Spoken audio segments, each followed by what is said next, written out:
Smooth. Get in here, man. I've been waiting for you to call for the last few days. Fam, are you ready? Niners!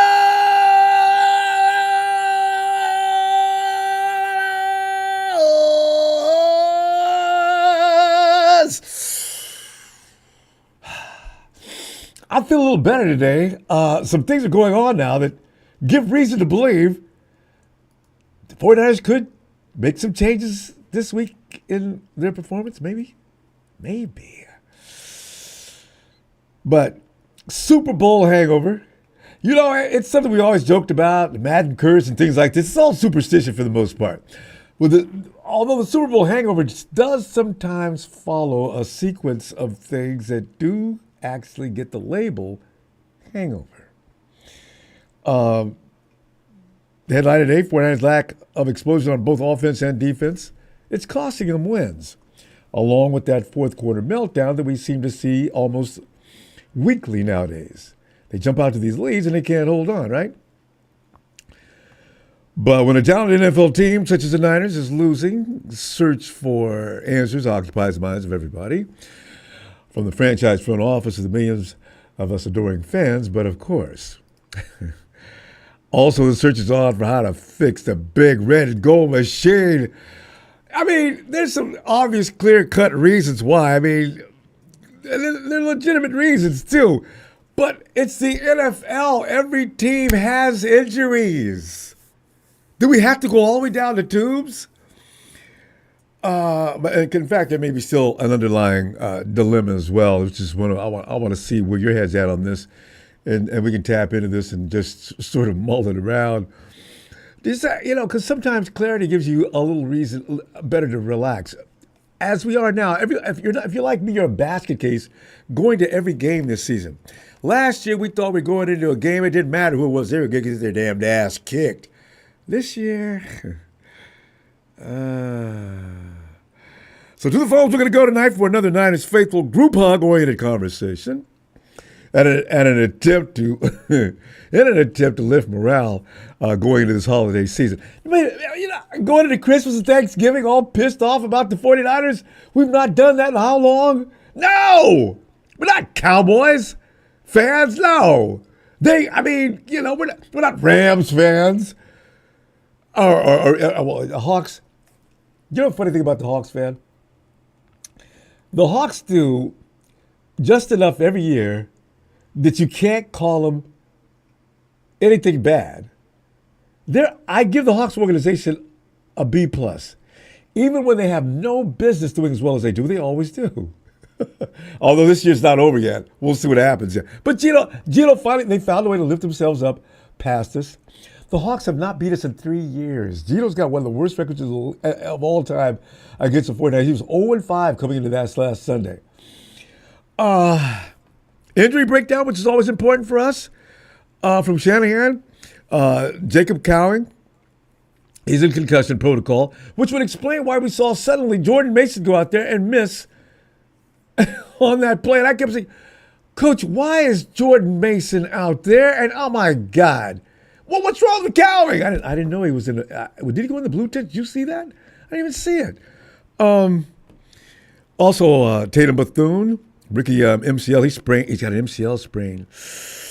He'll be out for a while. Brock Purdy, right shoulder soreness, he was considered day-to-day up until today. He was out there limited. He's probably going to play. But Brandon Allen, stand by. He's going to get one hit on that shoulder. Okay, you know what? No, he's not. Nick Bosa, he's got that oblique injury, the hip oblique. It seems he's progressing, but there's no word yet. So they're going to keep him on. They're going to monitor that situation all week long. And it'll probably be a game time decision at some point soon. Shanahan also shared the working plan for Dre Greenlaw. Hey, Dre, I already said, like a lot of people just don't have a lot of faith in what's going on with the 49ers this year. I said, man, ain't no way in hell Dre Greenlaw. He got that in the Super Bowl. That was kind of recently. There's no way he's going to come back from Achilles. Shh. Sports medicine, baby, 2024. Currently on the reserve pup list, the good news is this. Coach indicated that Greenlaw's Week 12 activities will be similar to those of last week. I didn't know he was having activities. They're still rehabbing. Shanahan said, quote, he's doing his mock practices on his own without players, and we hope we'll get him back in practice next week. Next week? Really? 13 weeks of the season? He's going to come out there and be able to play? Because you know, the Doberman duo, without one of them, is just Fred Warner or just Dre. But together, they come together to become the omnipotent force. Ah, God, I hope we do. Oh, Mooney returned to Niners headquarters after spending a couple of weeks away due to that matter with his child. And nobody was saying a word about it because, I mean, you know, I was wondering if Mooney's coming back this year. That's got to be devastation like we have never felt unless you've lost a child. Shanahan said he was at the game Sunday. He did some workouts here over the weekend with head of strength coach and conditioning coach Dustin Perry. Niners coaches are monitoring that situation closely to see how this week goes with him. The return of the people's tag. See, George Kittle gives. I want him to retire as a 49er. There's about 4 or 5 guys you do want to see retire as 49ers. George Kittle is one of them. GK did not say he might make it. He didn't say he was going to try to make it. George Kittle said,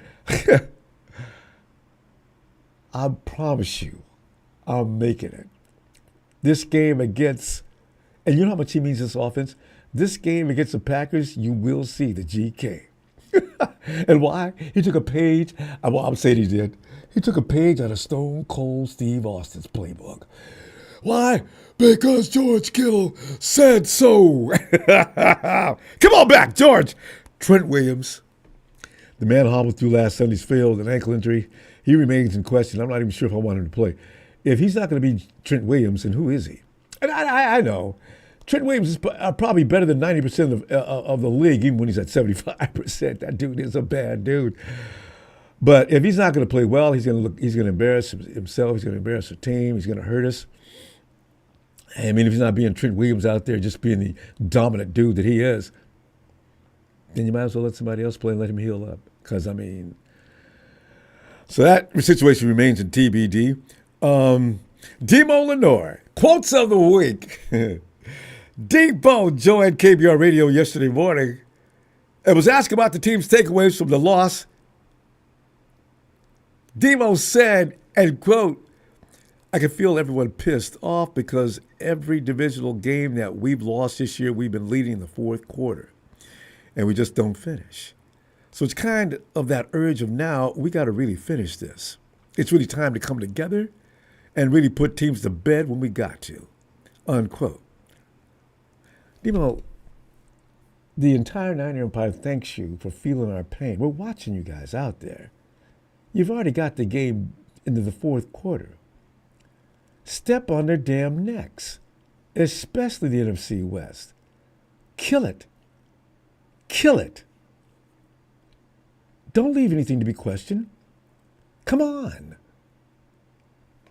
Oh, also, Deebo, dude's scoring as far as quotes that stand out in the week. Deebo was asked about playing in cold weather and conditions in Green Bay to be expected. Deebo's response, ain't no such thing as bad weather. Just soft people. The last time I've been to Green Bay, I won. Oh, Deebo! Tell him!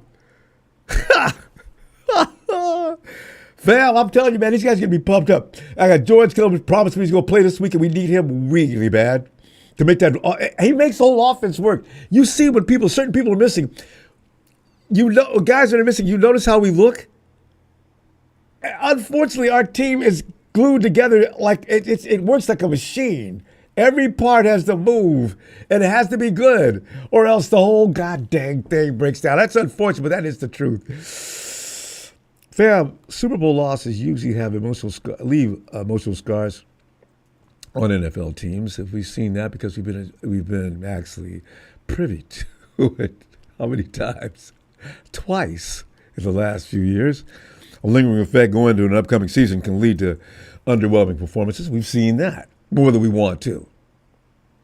For the Niners, that narrative seems to be fitting like a glove. Because each and every year we deny things that are probably going to happen. It's, oh, man, come on, man. That's all superstition BS, man. And that Madden curse, get out of my face with that, man.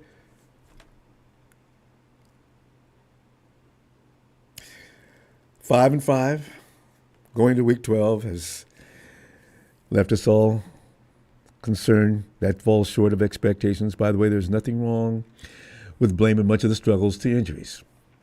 Drop dead Rams and Hawks trolls. Kiss my 49er red and gold butt. Injuries are injuries. You can't play without your team members.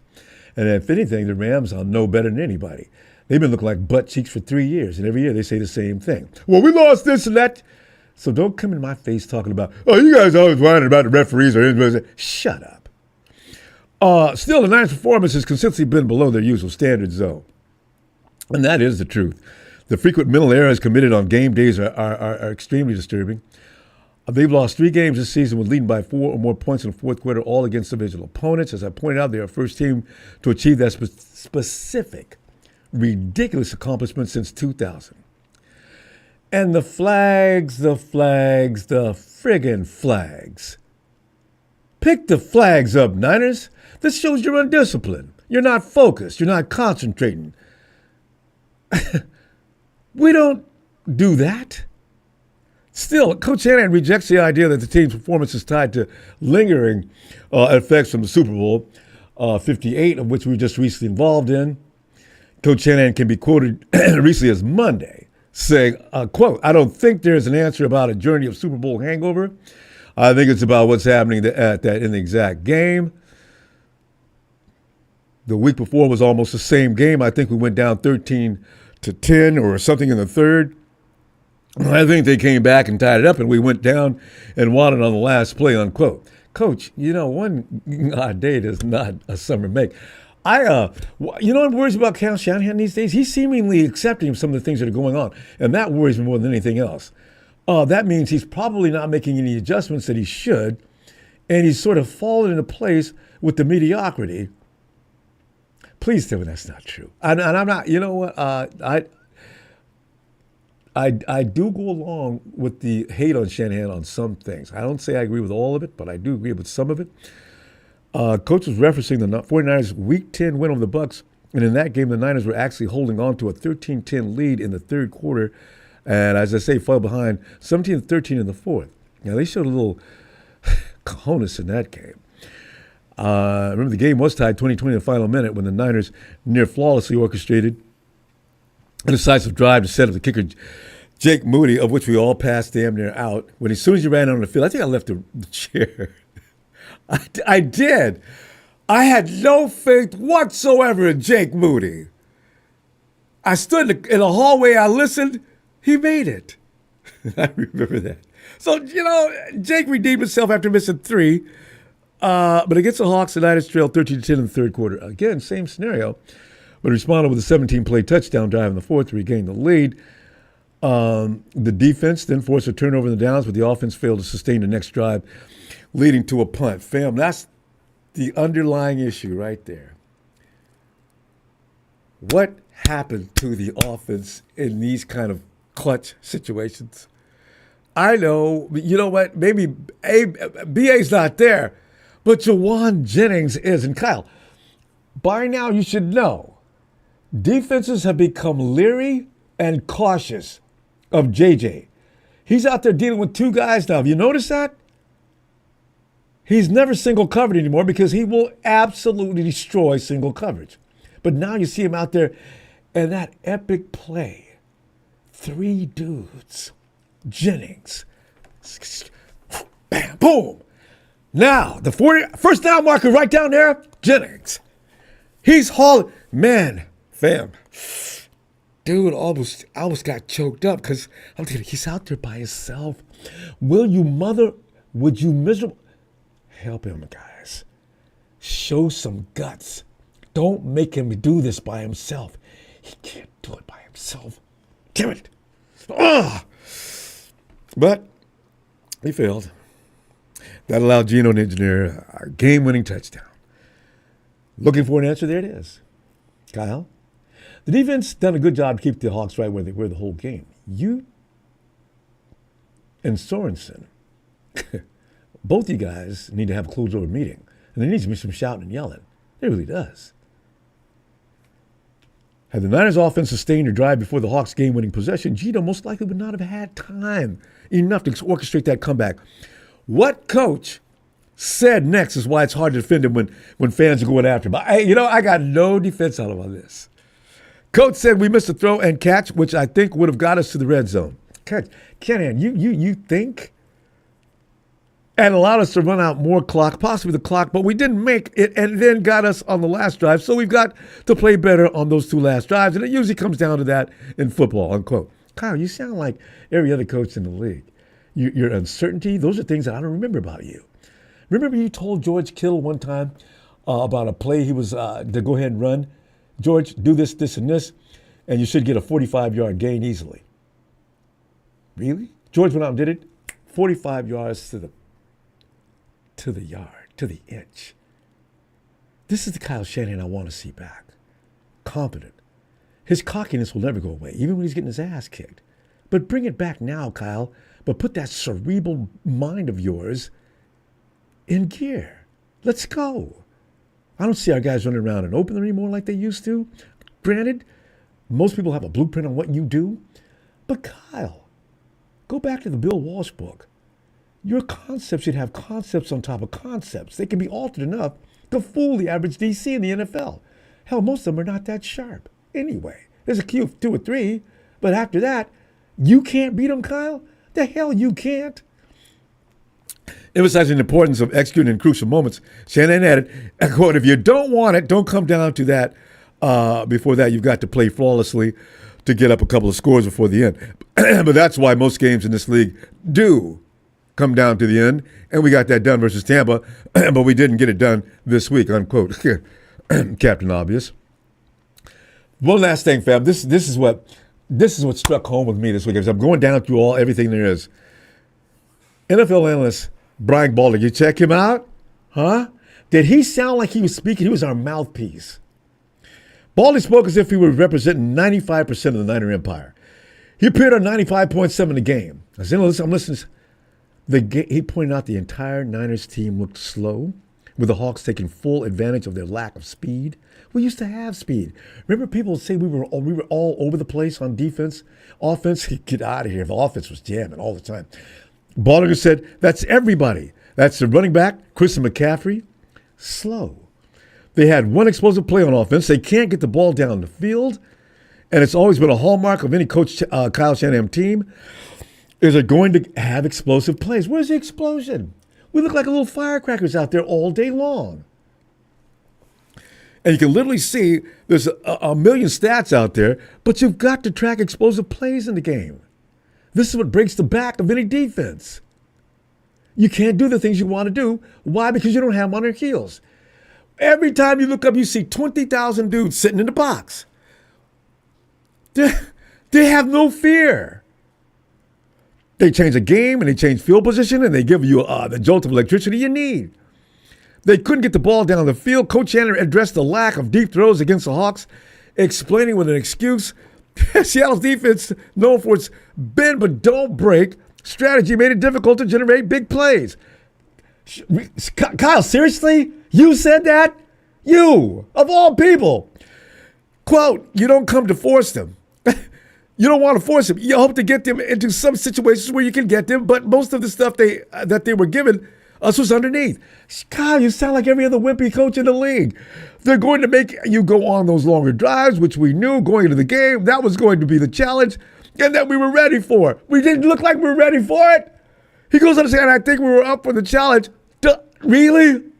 But we couldn't overcome all those penalties and setbacks that we got. Kyle, and when penalties, the penalties, Kyle. Really?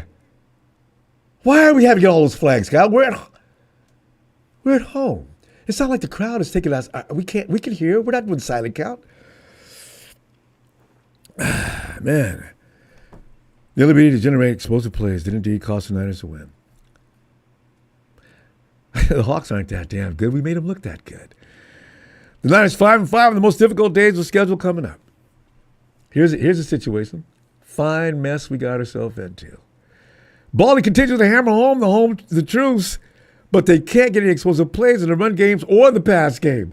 And this is why I kept saying, people say, run the ball. God, what for? They can't run the damn thing either. They couldn't.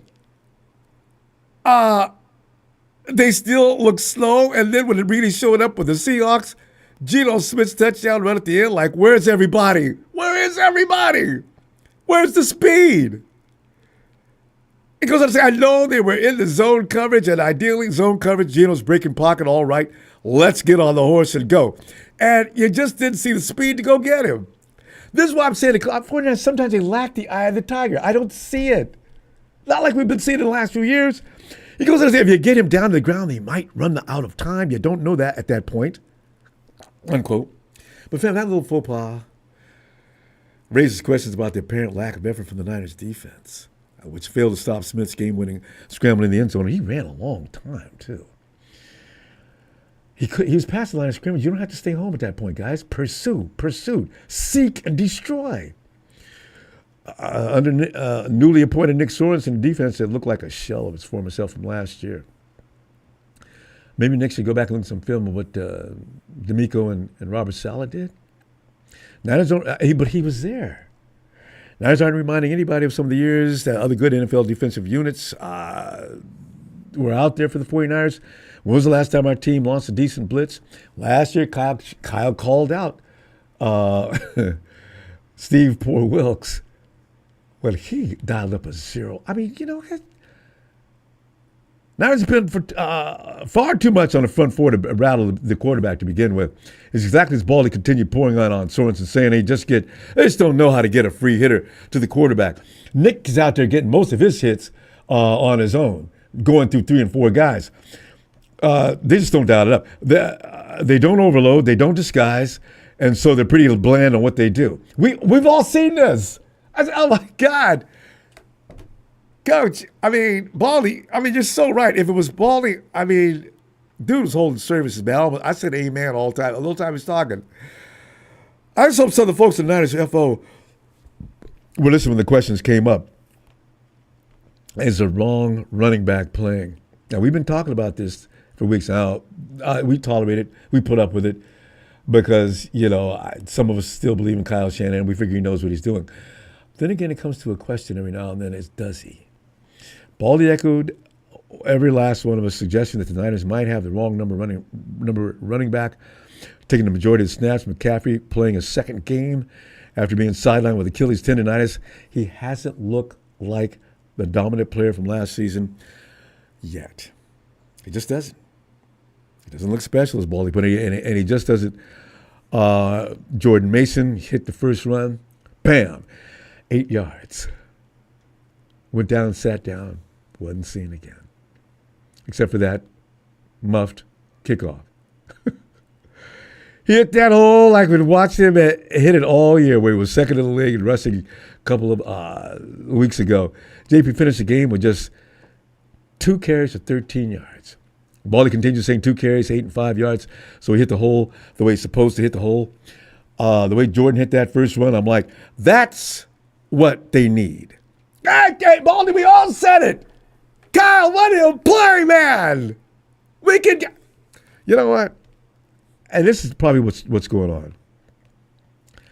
Baldy says, I don't think Kyle probably thinks when he gets to the postseason, if we get to the postseason, we're going to need McCaffrey at his best. Let's play him here into shape, and I think that might be part of it. But that was not an impressive run game by the 49ers on Sunday. Duh. They should put Baldy. You know what they should do? They should hire Baldy for a consultant. Shanahan, I know Kyle won't listen, but let him talk to some others in the locker room. Talk to John. John and Kyle have conversations, and to this point, we've never heard about them having one disagreement. Probably have by now, but still. God, that's just, Some of these things can be avoided. Man, nobody wants Rodgers playing in Santa Clara either. Hey, Latino Heat, Latino Heat.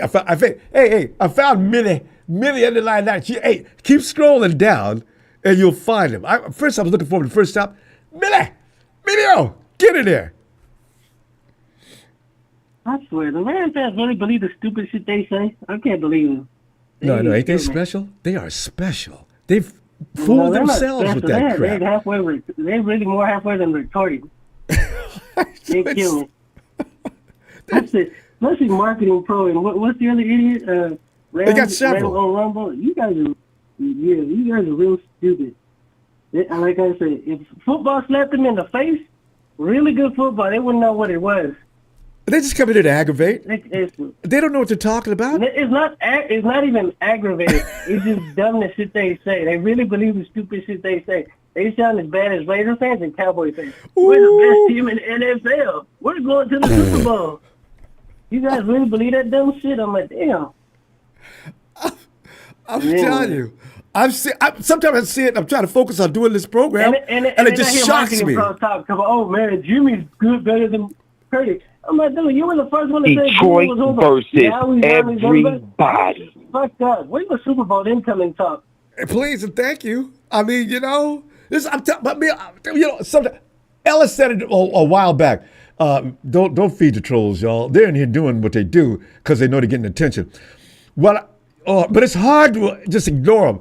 I want to block them, but they haven't broken any policy that I've already set. Except for you two. Oh, by the way, I got rid of young Montana is now Rams' own Ronbo. He talks the same stupid ass shit. I mean, dumb stuff. So it's got to be him. I know you are, dude. Each one, the only one that has the one account is marketing pro. All these other ones have two or three accounts. You can tell by the way they write. Yeah. It's so obvious. Y'all, they make it so obvious the way they write and talk. I'm like, dude, you guys were intelligent enough to use different words and different phrases. Yeah. But no IQ. But anyway. But fam, I'm looking at some of the things. If the 49ers get fired up this week, I'll actually be delighted. I'm not expecting, this team is like, I'm trying to understand what in the world. They say they are. Thinking? I mean, I don't know, they say they are, but like you said, it just kills me that when they say, somebody like Kittle's all fired up. I'm like, why does it have to take for him to come in the game and you guys to win? Mm-hmm. There's too much talent on this team. I've said it before. Other people said there's too much talent on the team for just one player, for Shanahan not to learn how to coach better, or you guys to play better. That's just some straight BS. It just doesn't make no sense. Why does it have to take for that much? I was like, I'm back. Now we should be able to fire up and play. I'm like, no, dude. If one player is missing, even if it's Bosa, if it's Fred Warner, it shouldn't be like that. These guys shouldn't be on the field for you guys to win. That's just horrible. That's just poor ass excuses of why this team can't win. Mm-hmm. To me, I can say they're tired. They look tired. They're not all there this season. You could tell, but they're not moving fast. Not making just stupid excuses why this team ain't good. I'm like, the offense was horrible. The offensive line is horrible. They should have addressed that in the offseason. Now all of a sudden it's a problem, dude. We all knew it was a problem before you started drafting. Everybody knew it was a problem. We can win with this sorry ass line. And I'm like, why was that even a stupid mindset that Shanahan and Sorensen thought that was going to work? Like, why did y'all think that? Like, no, we want to win a Super Bowl. We need an offensive line. That's the main thing we need to focus on this offseason coming up, is getting Purdy an offensive line. And it will look a whole lot better, and everything should look like better for next season, if that is then I can give it to Shanahan, because the only way I see them getting really is Shanahan, if Shanahan really, really shits the bed next year. They're going to give him another shot because they said we don't make the playoffs. Mm. It makes sense. But it's just a lot of us have the problem that we're not we have a problem with him now. It would have been cool if we already had won a Super Bowl already. It would have been all bad. Like, okay, we can take one season off, 2 seasons off. But no, it's just, like I told you the other day, you look at Sean McVay, you look at Mike Tomlinson, you look at Jim Harbaugh. They've all won Super Bowls, and they've been there long enough. Mm. Like, win one, and the fans can lay off a little bit. Like, dude, you've been there twice, and you've literally shit these leads horribly, like horribly. 10-point leads, NFC Championship is just you shit the bed so many times. It's like, dude, we're getting tired of this. Like, win us a championship, and maybe the fans can lay off and give you another shot. But it's getting tired. Same BS every year, and you're not progressing. You're degressing every time, and you make excuses every single time, which is sad. Like, oh, we're gonna get it next week. Oh, not this week, next week. Like, we're getting tired of hearing that. Something has to change. It's getting really to that point. Like, something really has to change. It's definitely at that point.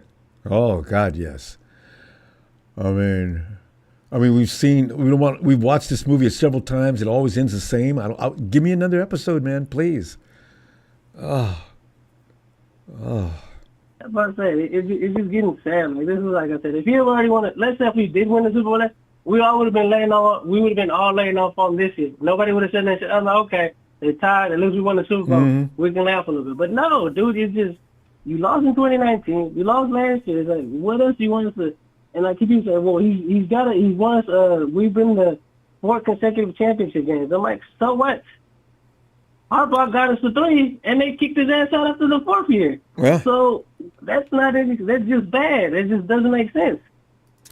You know, when you go further back, no, you saw what Vernon Davis said. Vernon Davis said, yeah, the 49ers might win NFC West, but their opportunity to win a championship may have passed them by. I said, Vernon, man, a lot of us have that in the back of our head anyway. He has a point. He does. He has a point, because it's just, we get there every year, and what does Shanahan do with his coaching? You know, last year you blamed on bad defensive coaching. What is this year? We don't do nothing. It's your fault? Oh, no, you're going to blame it on special teams? Or who you going to blame it on now? Like, dude, you need help, and you need to start. You know, he is taking some of the blame, but he really needs an offensive coordinator. Stop taking blame and get it done. We got to stop, though, fam. I'll see you Friday and really think about your score if you're going to get back. I can't wait to see what we're thinking about this score against the Packers. I said, at this point, I already told you, I don't see us being Green Bay unless something changes, but I don't see too much change. I just don't see it. Maybe some news will come in tomorrow. I'm with you. That's what bothers me. I've never done that. Yeah, I'll see you Friday. It doesn't bother me. It's just we're getting to the point of reality. Shanahan needs to change. He needs to make changes. I agree. It's at the point where he needs to make changes. All right. Really, that's bad. All right, fam. I'll be looking for you Friday. Right. You have a good night, Ronbo. You too, Emilio. Let's go check out on Double A. He's sipping out of a straw. Double A, is that you? Yeah, I'm drinking a fruit punch. It sounds like it tastes good. Really good. Double A, there's some issues that have been brought up by people other than ourselves about the 49ers. Lack of speed, commitment, losing leads in the fourth quarter. You're going to get beat throughout the game, but for the love of God, go into the fourth quarter and still get beat. What would you attribute that to, as we've been doing anyway? But the lack of speed is a glaring thing too. Baldy pointed that out. We're slow offense and defense now. Is that fixable?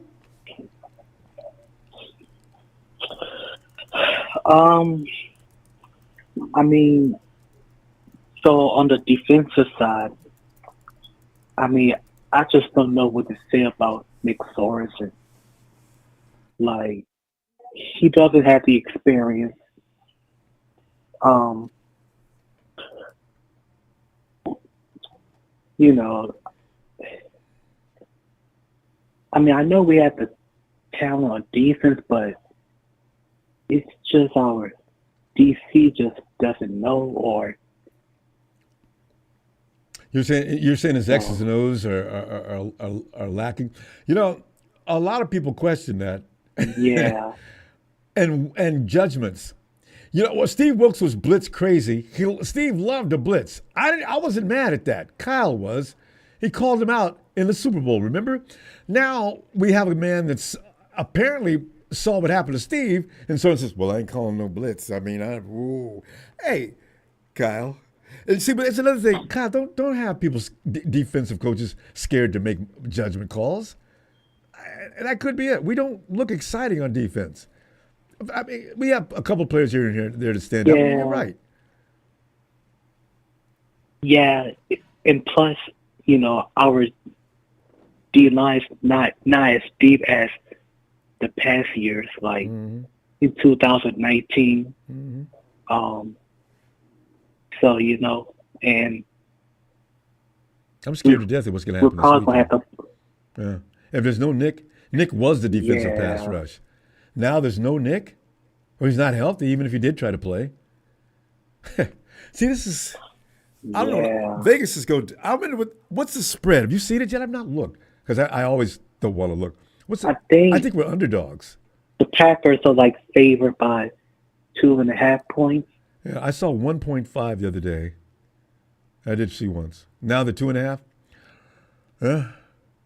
Yeah. Oddsmakers hate to bet against this, but they need to see things are clear and evidently out of our control. I think we were favored to beat the Hawks. Well, we always are. For years we have been. Go ahead, Phil.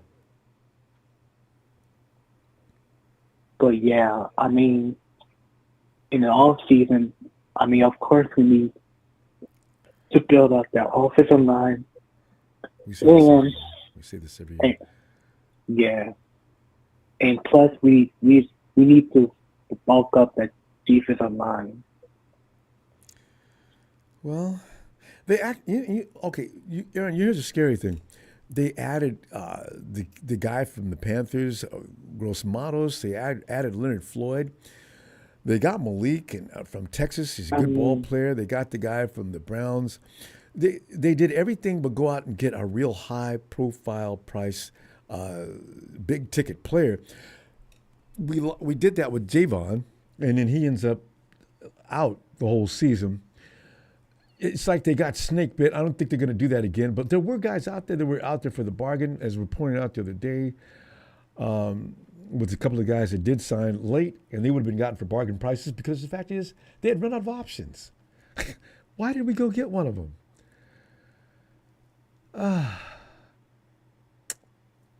It's just. I don't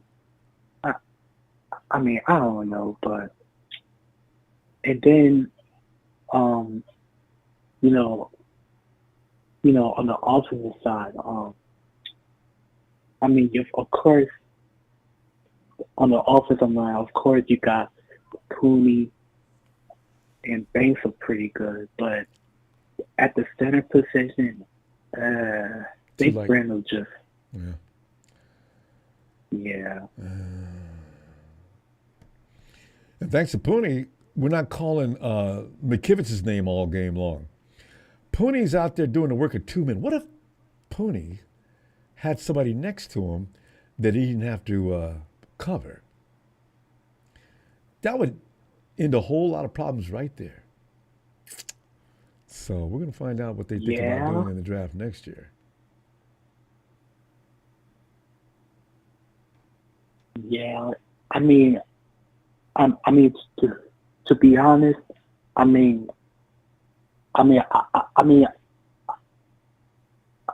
if we go like 7-10 this year, then I'm totally fine. Cause it's so nasty, but yeah, and it puts us on the pecking order where we can probably pick up some legitimate help out of the draft. Although the 49ers are pretty good at drafting late rounds, but if they could really focus on an early round, first round pick, and actually come away with something, because we've had a few disasters in the first round. So, don't do that with an offensive lineman. God, so many get turned out the first year, and it's made clear that they don't have the capability or capacity to be an offensive lineman in the NFL. And there's too many of those in the NFL, and I don't want to get one. We got so lucky with Pony. Oh, we got lucky. I know. Yeah, I'm so glad he's on our team. And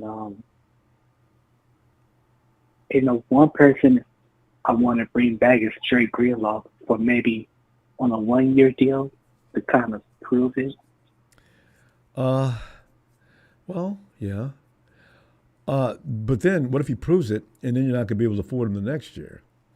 Maybe 2 years?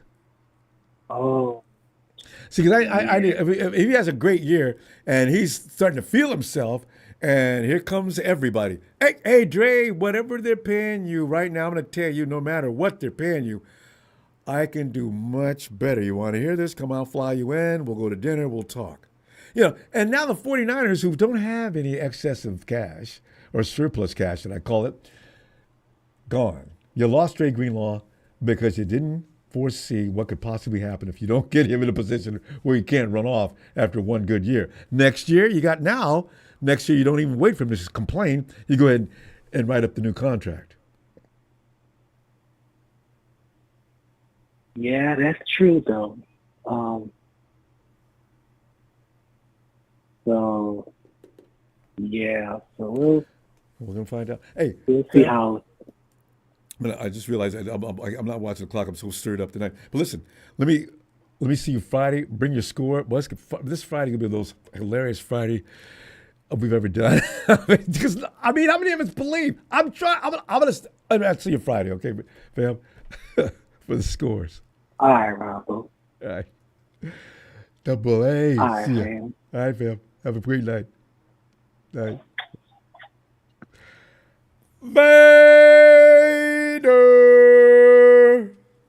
What's up, Ronbo? How you doing tonight, brother? Vader, man, I'm doing all right, man. I'm like hanging in the mist. You know, in the movies where the guy's walking around and nothing but darkness around him. You can't see the floor. He's just sort of walking across some surface and looking up in the sky, wondering what the hell is going on.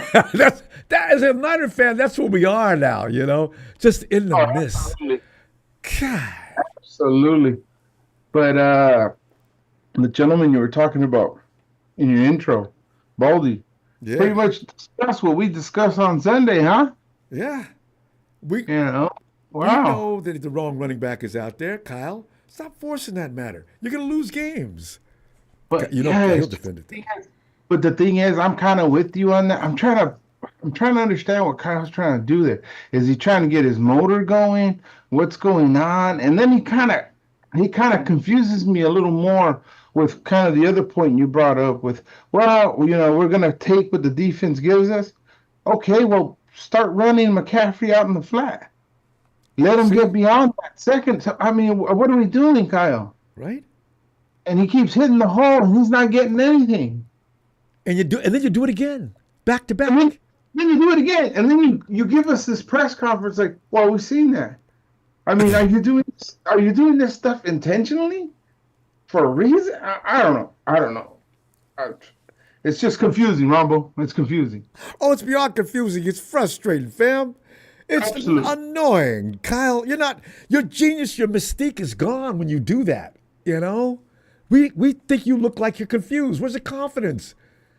And you apply some of that cockiness of yours to the plays. Defy them. Remember when he used to walk around like he was the smartest dude in the room? Now I don't see that anymore, no.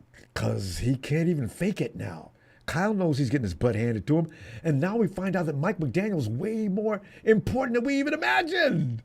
It was him. Well, is it that, or is it just Kyle's in a kind of slump, and he's and then always there is been that. on the same thing, and somebody needs to come out of the box and just tap him on the shoulder and say, "Hey, dude, this shit's not working anymore." But Vader, there it is right there, Vader. He doesn't have anybody who can do that. Mike would probably be in his face. You know how weird and quirky he is? He's a football nerd. So when he'd get in Kyle's face and say, hey, listen, Kyle, I got to tell you, blah, blah, blah, blah, blah. You think? And I can see Kyle now, because they've known each other forever. He's got confidence in Mike. But there's nobody in Santa Clara that can actually talk to him and get his ear and attention, and then he's going to have respect for what they're saying. I don't think so.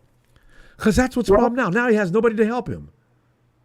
Okay, well, this will be pretty much CMC's full week back, and we both know that he kind of had Kyle's ear.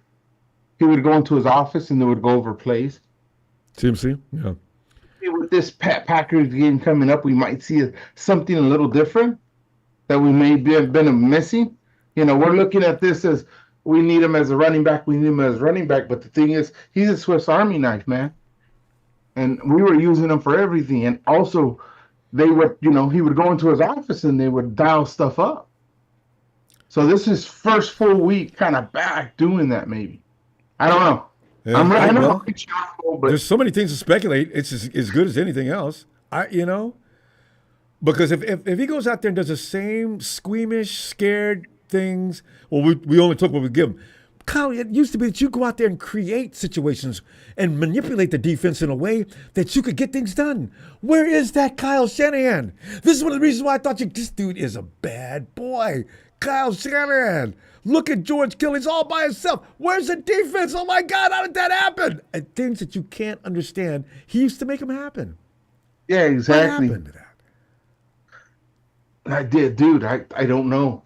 I hope it's still. I know it's still there. I know it is. I know it is. I believe it. I want to. But the thing is, I will be there Sunday, and we're both sitting there, and Ronbo's all, here we go. Here we go. There's no need anymore because we know what you're gonna do. Yeah. It's like, man, Remember who was Harbaugh's OC? what's his name? Yeah, I was gonna bring that up too. He's Anyway, you know what I'm talking about. He used to run plays, and I used to call him, and you probably did too. I used to call him Greg before Roman. the ball was snapped. Who? Thank you, sir. Greg Roman. Greg Roman. Yeah, Greg. It's Big Show. Big Show. It's Big Show. Greg Thanks, Roman. Big Show. Thanks, appreciate that. Show. Greg Roman. I knew what play he was going to call before he even called it, and sure enough, he did. And oh God, I'm not even a DC, but if I was on the field, I'd be ready for that, and that. Ah, damn it. Yeah, he was good like for 1 year, and then after that, he got figured out. Quick. And remember, and this is the first time I agreed with Trent Baalke. Baalke said, get rid of Greg. And Harbaugh argued with him. Probably just because Trent told him to, and he wasn't listening to Trent. But Trent Baalke was right on that. Get another OC. Who? Yeah, but the thing is, I mean, again, it's going to start with that tap on the shoulder. Somebody's got to walk into his office and say, "Hey, dude, this isn't working. Are you overworked? What's happening here, man? We're getting figured out within the first couple of quarters here, and then we can't produce anything in this after the first half. It's like, what's going on, man?" Yeah. And then we've taken off running. He's got a sore arm, so I know, right? We're gonna be running a lot for that. You're right. You foresee that too. I'm worried about the point when the offense stops believing in him. I think they might still, because they've seen what he can possibly draw up. But the moment could come at some point. We keep losing these leads because we can't convert. Got our defense on the field again with too much time left on the clock. They're tired. Boom! Lose! Oh, God, here we go again.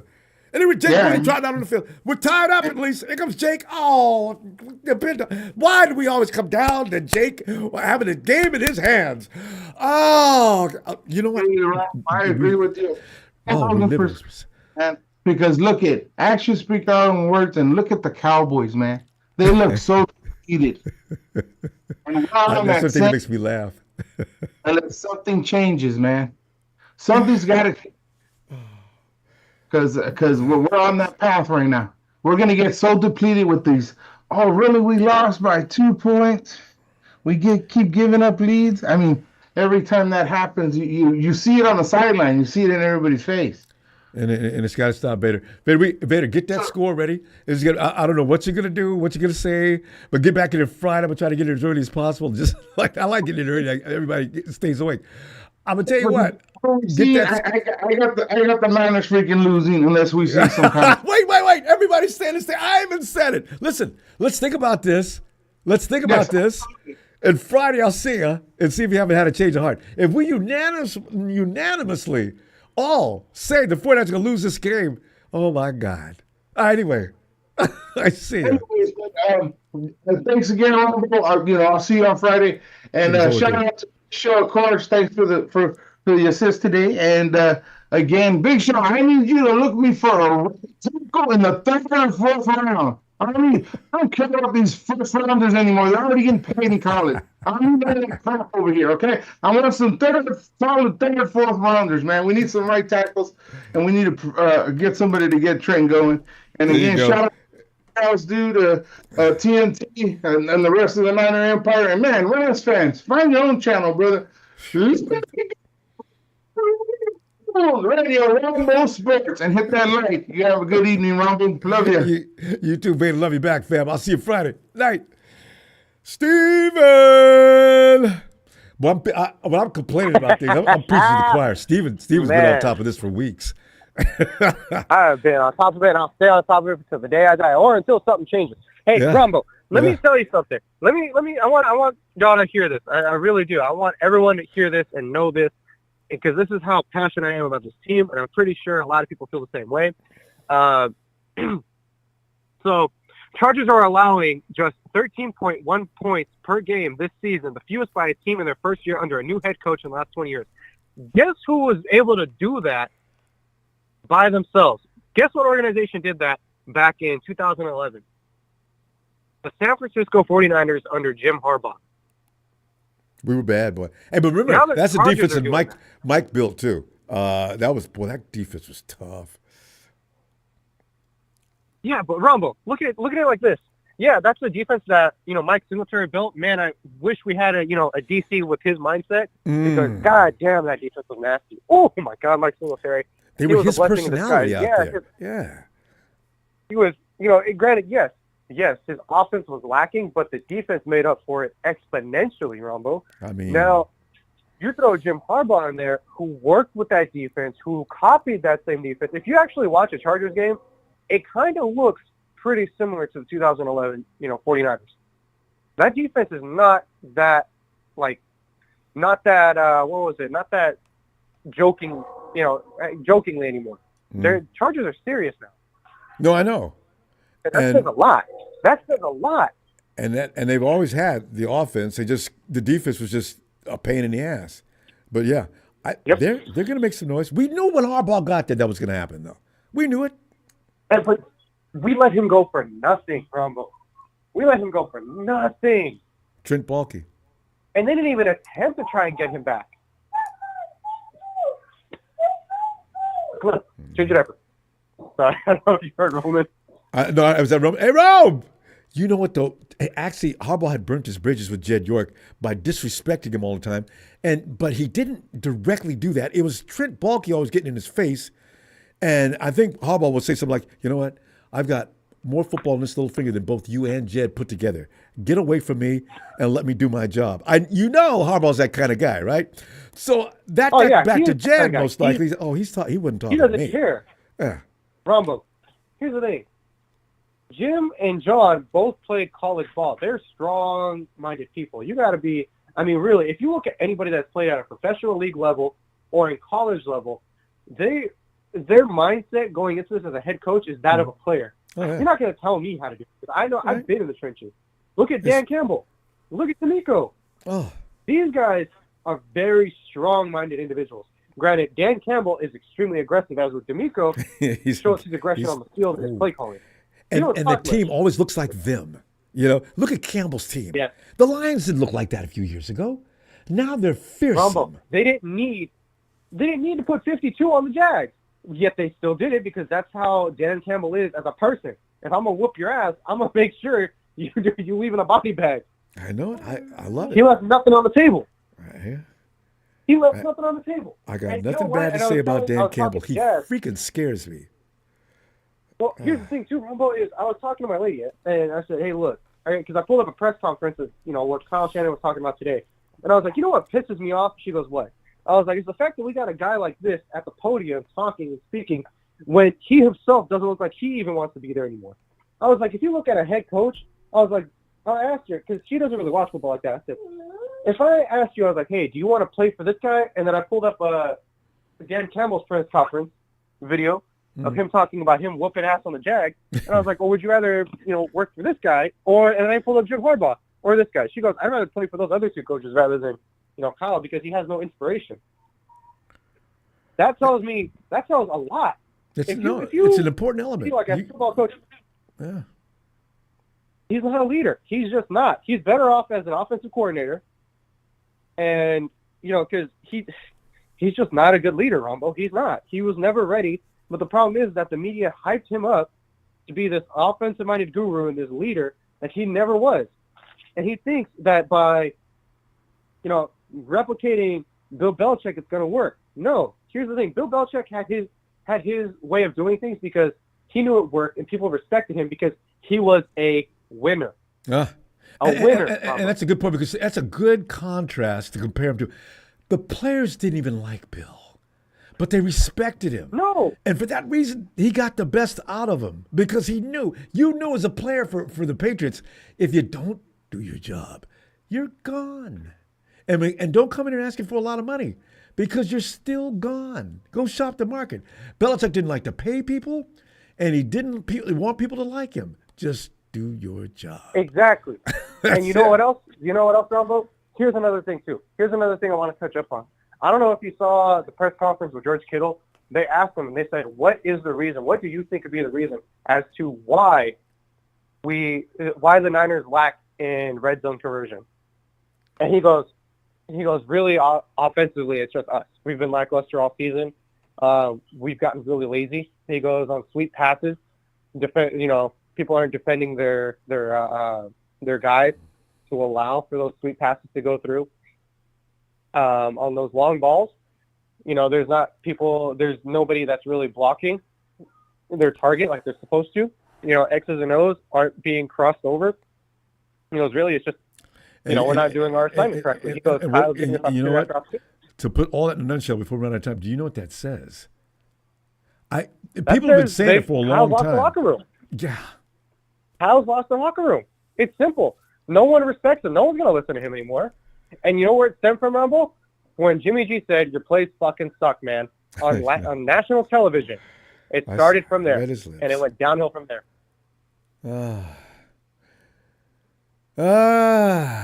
They got it. You know what, though? Yeah. I don't know how you revive that type of thing. Maybe winning a few games or something. I still think that mentally they're worn out, Steven. These guys want to get somewhere and sit down. We got to go, though. Steven, bring that score Friday. I already know what you're going to do. I think we're all going to do it. But let's think about it. We're not going to win. Yeah, I know.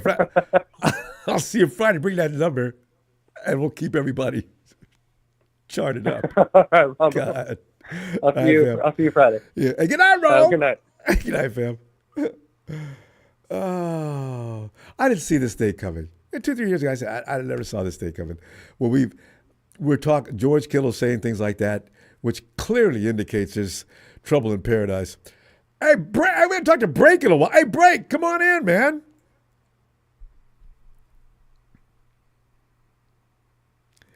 Break.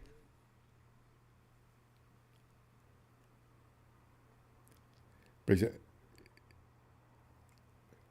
Now, Break will come back. We still want to hear from you. I haven't heard from you in a while. I want to hear it. Hey, yo, Anderson, down in deepest heart of the part of Texas. Anderson. What's up, man? What's going on, Ronbo, man? Oh, man, we looking like every other butt-cheek team in the league right now. Anderson, you know what, though? If they all of a sudden resurrect and act like they feel like playing, I think we'll recover, but I don't know, fam. Baldinger pointed out some things that we all know about. 49ers out there assing around at half speed, looks like, and letting people catch us in the fourth quarter, and letting Geno Smith. Geno ain't all that fast, fam, and he just ran right on into the end zone. That's inexcusable. But anyway, man, what are you thinking? And Campbell was right there, too. He let him walk his run by. He gave up. I'm like, man, he needs to get gone. Bring Jalen Graham. Dre would have got killed trying to guilt that dude, man. You know what I'm saying? But see, Kyle, hell, he don't have nothing no more. Who is that? Mike McDaniel's gone. The coordinator, he other coordinator with the Saints, and shit, we ain't got. It wasn't never really just Kyle. Yeah, he wasn't never really just him. And you take Mason out after one play. Come on, man, that's stupid right there. And it was a good game. It wasn't like he got shut down. Damn. Now, I don't know where the defense. I don't know why they can't. I don't know. Like you say, they just be on the field too long. I don't know. They're not creating turnovers like you used to. And they may not trust the offense no more, fam. You know? I mean, Fred Warner used to take everything on himself. We did enough. for us to win this game. Fred used to always talk like that. He ain't said that in a long time. Nope. He missed that interception too. And it like right by him. I was like, damn. On that same drive, they beat us on. Yep. He had an Time is leap wrong.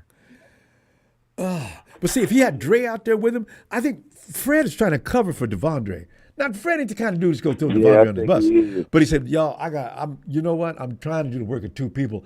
I got Devondre out here next to me, but I'm going to tell you the truth. I ain't got no confidence in him. If Dre was over there, I ain't got nothing to do but focus on some of the things I like to do, which makes us more of an effective team. Yep. Devondre ain't, I feel sorry for. That's why I believe I was hyping up D Winters all postseason long. He knows Devondre can't play no ball. Yep. Winter should have been out there. Also, I want to see Graham out there. Yeah, Jalen gets more. He needs more time to develop, if nothing else. We lose one more game, you go see a lot of Jalen and D. Oh yeah. And then I'm like, why are you not using? I don't understand why you're not using Garendo and Mason as a 1-2 punch. That's another thing that dude needs to think about. Sit down and think about it. Go in his dark room and sit and think about it. Man. Yeah, turn the lights out so you can think. Because I know everybody's got into his ear about that. I'll bet you every other person. God, you might want to switch up those running backs a bit. I mean, just give him a little burn. Kyle's stubborn. If anything, we can definitely say that about Kyle Shanahan. If he believes in something, it's going to be hard as hell to get him to move. Oh, and there's something I had seen. I don't know if it's true or not, but they had said something about Joe Montana might become our GM.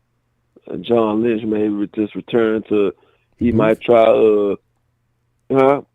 Return to I think he to the field. He might become a coach. Since he's a defensive coach, since he's not a defensive coach, but since he's a safety or whatever, he ought to be over the defense. But I don't know if it's true. I saw it on Facebook, and I don't take all this stuff. Don't be careful about Facebook. But the thing is, you'd have to take a huge cut in salary, fam. Well, maybe not. Yeah. No, he'd have to take a cut in salary because you got to pay Joe. Because I'm thinking, hell, Joe Montana become our GM. Shit. Hell, yeah.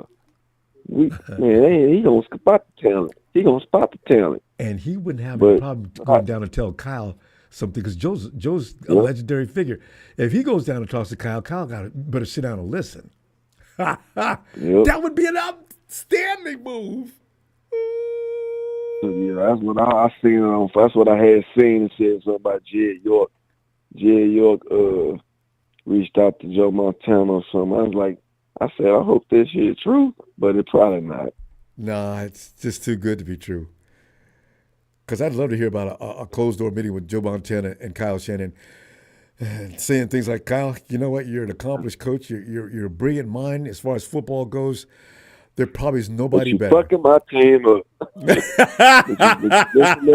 my team up. Let the bottom line come to that. You talk polite to him at first and then say, but you're bleeping my team up. Yeah. Excuse my language too. But yeah, though, it's crazy, man. It's crazy. But you gotta also have factor, he's not really good with all his pieces. So I feel with George Kittle, I mentioned him might have played a huge factor. I thought we had Mason Pline. What's Mason Pline in? He got cut, or did another team picked him up? That happened right at the beginning of the season too. Yeah. Oh, I was like, what Mason Pline in? He looked good. Remember at the beginning of the season, we was all saying, "Hey, this guy looks good." 49ers let him get away. Mm-hmm. Kyle let him get. I think that'd be Kyle letting the players get away because he want to keep what he got instead of reinventing the offense and stop using the same people over and over. Well, you can use the same people, but damn, do it another way. Try to switch the plays to the other side or sometimes something. Damn, stop doing the same thing. Because the past caller said that the league done figured him out. All that he ain't been doing the motion stuff like he snaps quit. I know. Well, our guys couldn't do it right. He ain't been doing flags. Well, yeah. Then and then that's true, but I think some of the refs, I think some of them be working against us too on the cool. They're probably tired of seeing us get there and don't win. So you never know. The referees, they turn games anyway. Well, we got them kind of veterans on our team now. They're not holding Kyle responsible as they hold each other responsible. That, when the veteran players leave, is gonna end, though, and they're gradually leaving. Kyle needs to go back to being Kyle Shanahan and have those players impress those guys about the things he wants them to do. They're not impressing him now, apparently. So, Anderson, I'm gonna see you Friday, Anderson. I'm telling you, it's gonna be a joke because I don't know if any of us that believe the 49ers will go all the way to Green Bay and beat that cheesehead butt. I really don't. I believe they can. Well, good. The first person that says the score, if I say, well, Anderson, think about it. I got to feel I'm support you. I'm not gonna throw no score. I'm not gonna throw no score. WL. I'm just gonna say I think they can get it done. I think it's gonna be a close one, but I think they can get it done. There you go. All right. Appreciate you, fam. I'll see you Friday. Be looking for you. All right. Oh yeah, I'll be here. All right now. Peace, Ronbo. Peace. Night, fam. Hey, it's a bird. It's a plane. Jack is back.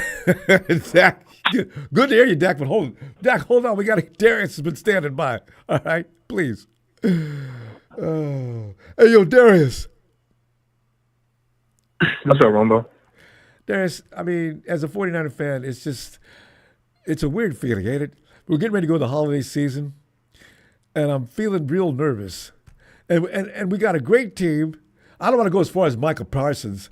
Michael Parsons just made the biggest ass of himself of all time. They need to take his mic away from him. Michael Parsons, no, we got a good team. Micah, your record is what it is. Darius, go ahead. God, everything's pissing me off these days. Even other team people talking. Yeah.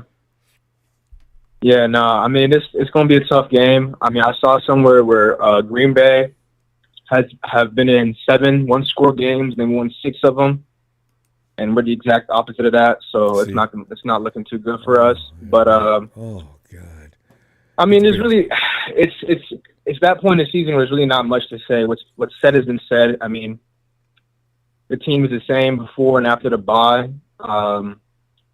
I saw a stat somewhere where in the first quarter, in terms of EPA per play on defense, in the first quarter we're number 4th.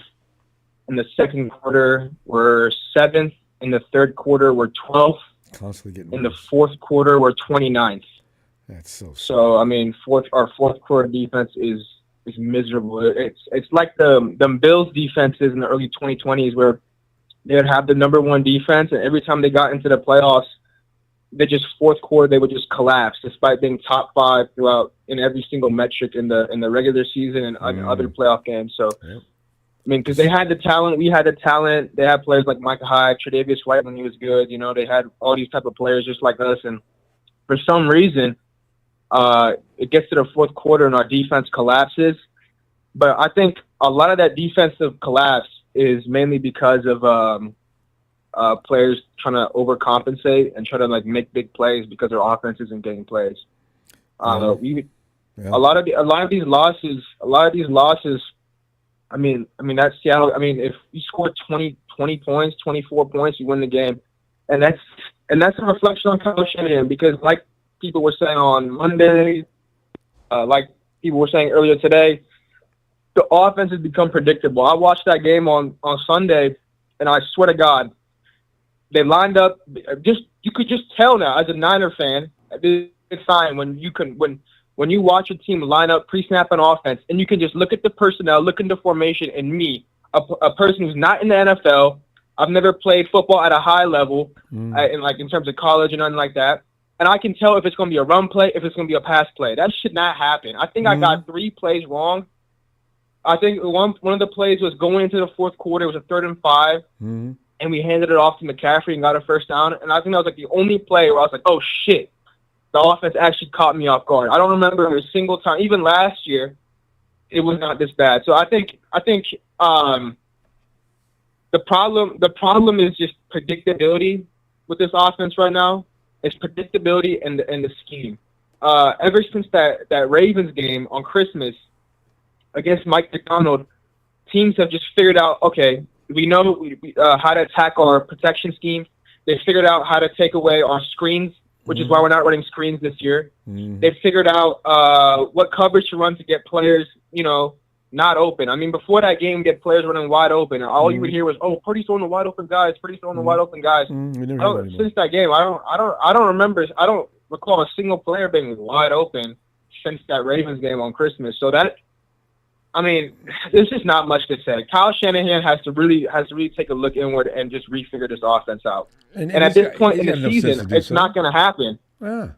Yeah, no. At this point in the season, it's not going to happen. And did you see him actually whining about the fact that, well, we knew about their defense and how they bend and don't break, and we knew it was going to be a challenge. Kyle, why are you? Yeah. When did you start talking like this?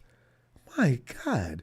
Yeah, when you go after the game against the Buccaneers, who have no offensive talent, with Mike Evans and Chris Godwin out, talking about, it's going to be a close game. Oh, that's not what you want to hear, man. That's not what you want to hear. That's not being respectful. I know. Yeah, that's not what you want to hear. I mean, if this was last year, we're beating that team by 30. I mean, I genuinely, has there been a single good offensive performance this year? I don't think so. I mean, the only one I could think of is maybe Seattle, that first Seattle game. Yeah. Other than that, I mean, the Jets, we kicked 7 field goals, 6 field goals. Minnesota was bad. LA was bad. Too. Even against the Patriots, I mean, shit, we scored 31, but we had a pick 6. Against Arizona, we had 23, but we had a kick return for a touchdown. Yeah. Against Kansas City, that shit was embarrassing. Dallas, I mean, I guess you could say so, but we almost sold that game. And then Tampa Bay was ass, and this other Seattle game was bad. So the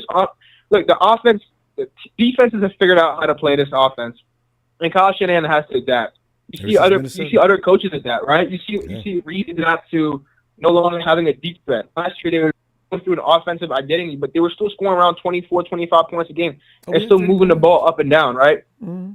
Yeah, I mean, I did see a lot of people couldn't run the ball. We couldn't run the ball. That's on Kyle. That's what I thought so. But then I went and I watched the too.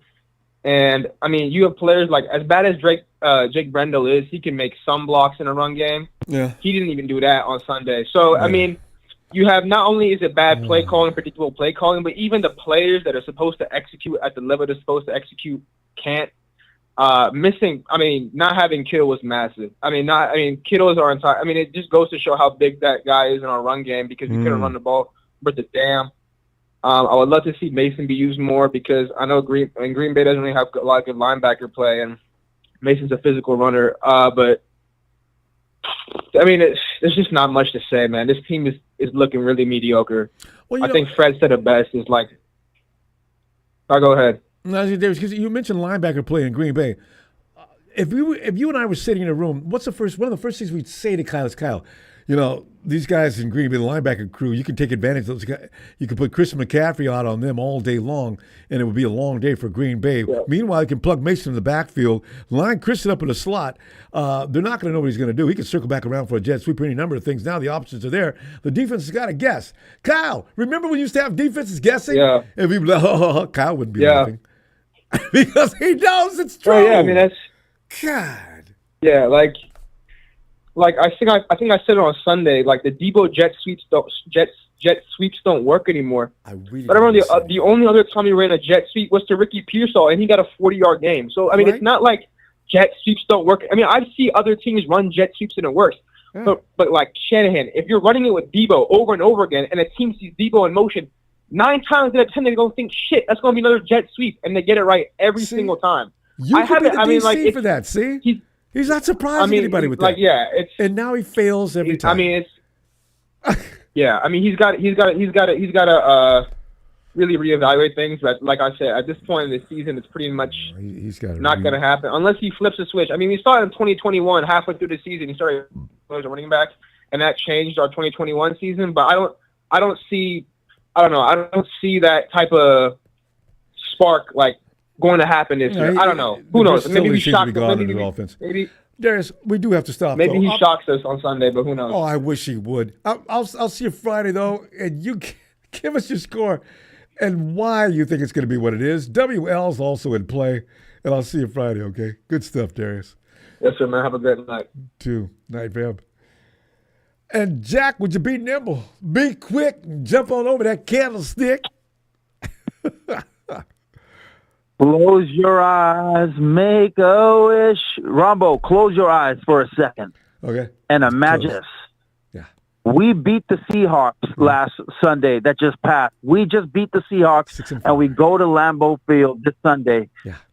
And we go over there back and forth with Jordan Love, and we lose it by a field goal. We were that close of beating them. I thought you have a happy. What's your feeling about the 49ers at that point? Open your eyes and talk to them. No, frustration because we're seeing this play out in real time.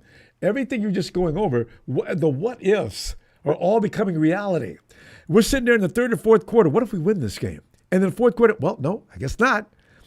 We're 4-5. My thing is this, Ronbo. If we would have beat the Seahawks last Sunday, but just lost to the Green Bay Packers, people wouldn't be so bummed out, including you and me. Yeah. Why? Because it was at a nail-biter. So if we win right now against Green Bay Packers, we should have a spirit going into Thanksgiving, fellas, that, okay, we could do this. Come on, guys, Thanksgiving, let's get back online and let's beat the Bills. Let's go to Bills out. We could do this. We could beat the Bills and win the West. As long as we win the West, we always have a chance.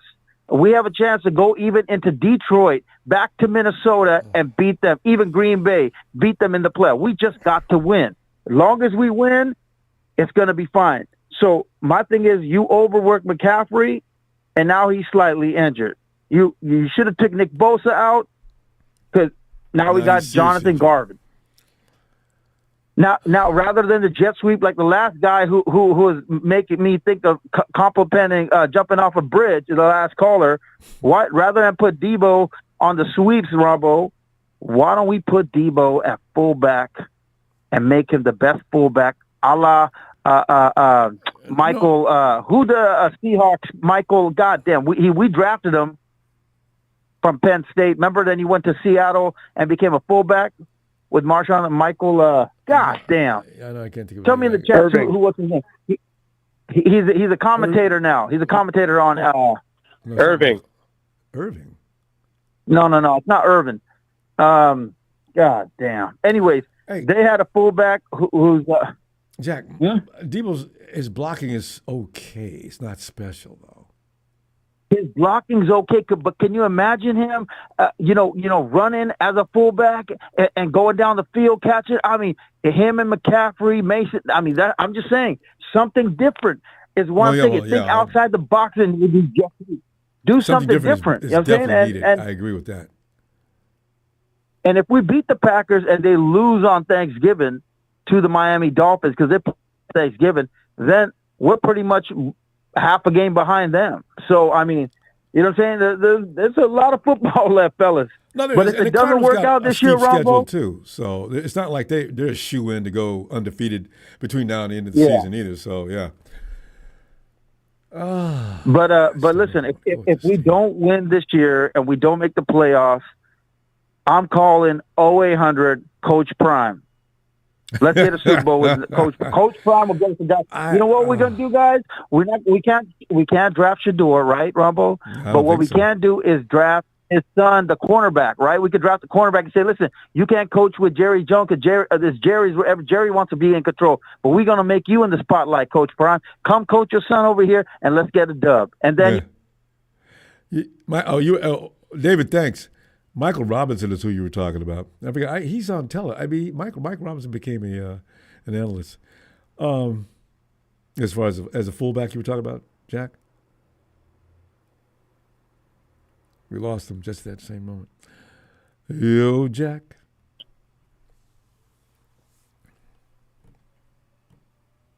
Jack. All right. He'll be back all of a sudden, though. Brian. Man, 49ers red and gold. I'm still rocking the Niners till I'm dead and cold. Screaming their name from the Mid-South because the law always says know your role and shut your mouth. What it is, Ronbo? I don't know. I that's my question too. I look at it when Kyle was whining, and it basically came down to just I've never heard him talk like he's been talking recently, saying things like, "Well, he wouldn't let me do this, and he wouldn't let me do that, and this is why we had it." Kyle, yeah, Brian, you've seen The Godfather, right? Remember when his son-in-law came in there and was crying about, "The Godfather, I just know that part's made for me, and they won't give it to me." Godfather grabbed him and slapped him. What you do? Be a man. You know, I said, you know, man up. I mean, Kyle, you need The Godfather. Stop talking as if you were weak. You're making everybody. You're scaring us all. Don't sit there and say what they won't let you do. You're Kyle damn Shanahan. You let them be at your mercy. What happened to you? You're a Shanahan. I mean, God. You're a Shanahan, man. Wow. I mean, it just is really nerve-wracking. Yeah. He's on his way out the door, but if he can't, if that's the best he can do, we can get anybody to kowtow and bend over and quit. If he's going to be like that, well, I'm almost going to get on the wagon with everybody else and say, "Get Shanahan out of here." Well, you know what? I said, "Well, we're going to get to replace him." Well, it sounds like it's not going to matter. God. Yeah. Oh man. Ronbo, I just don't get it. Here you got. Let me ask you something, Ronbo. Did you think the year would turn out like this, where absolutely not. Jawan Jennings, third and Jawan would be the team's leading receiver? I didn't think about that. But now that you ask, I wish somebody would have asked me at the beginning of the season. I wonder what I would have said. I mean, would you think that he would be the leading receiver? No. And Mason is our team's leading rusher, and he's barely playing. And that's Kyle should be ashamed for that too. He's still at 700. He's still at 700 some yards. He earned the right to play. And Kyle don't want to play him. No. Kyle don't want to play him. He'd rather ride with the lemon and CMC than to go ahead on and ride with that. Go ahead and ride with that. He should split Ferrari. I mean, he should split the carries. You know, half for now. If CMC starts to pull ahead, okay. But CMC doesn't need to be out there all the time when we need to win these games and get some ground game going. Yeah. Why would you do that? Somebody will please talk to him.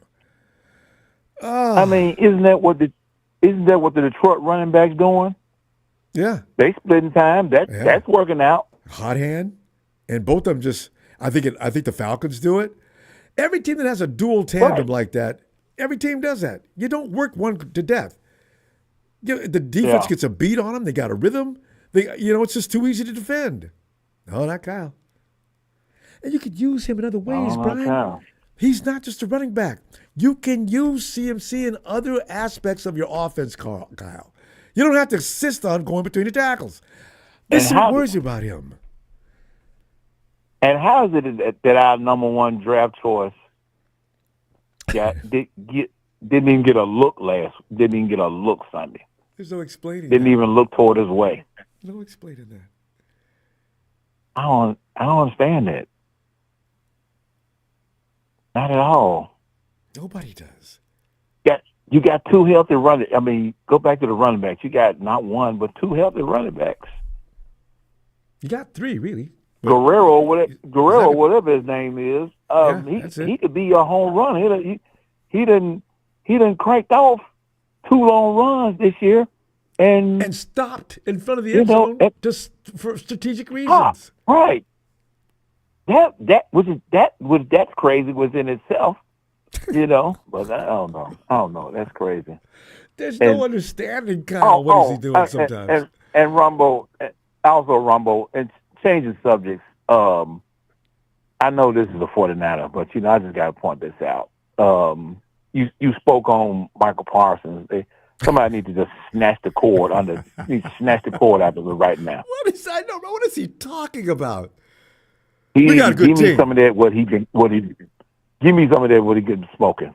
Michael, maybe you should just stop talking, bro. What team you talking about?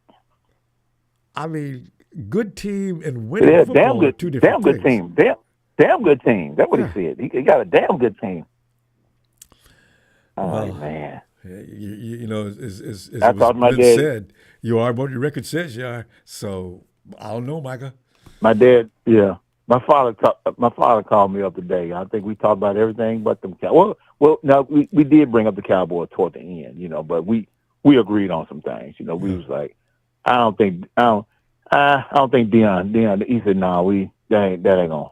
He said, he don't think that's gonna happen. Oh, Deion made. He said he don't think that's gonna. No, Deion promised that ain't gonna happen. You heard what Deion said, right? Yeah. Oh, I loved it. Deion said, yeah. Man, I'm comfortable where I am. I ain't going nowhere, right? I mean, I've heard guys say that before, and the next year they was in the NFL. But Deion sounds serious. He ain't wanting to get – and bother with Jerry Jones. Can you – Brian, would you work for Jerry Jones? Nope. Couldn't do it. Anybody in their right mind is not a yes man. I'm not going in there. I'm trying to run the program, and Jerry comes in intervening saying about Ronbo, I don't think I can accept. He's throwing you up on it. Yeah. Yes. He's throwing you up under the bus. Jerry, if you say one word, he's throwing you up under the bus. There's no way. So that's not going to happen. But Deion's the only guy that probably could go in there and work with Jerry. Anybody else, Belichick might, because Belichick doesn't like to be on the mic after the games anyway. If Jerry wants to do all the talking, we might see Belichick next year in Texas. Yeah. It's gotta be a lot of give and take. Yeah, that's an understatement, Brian. I just don't.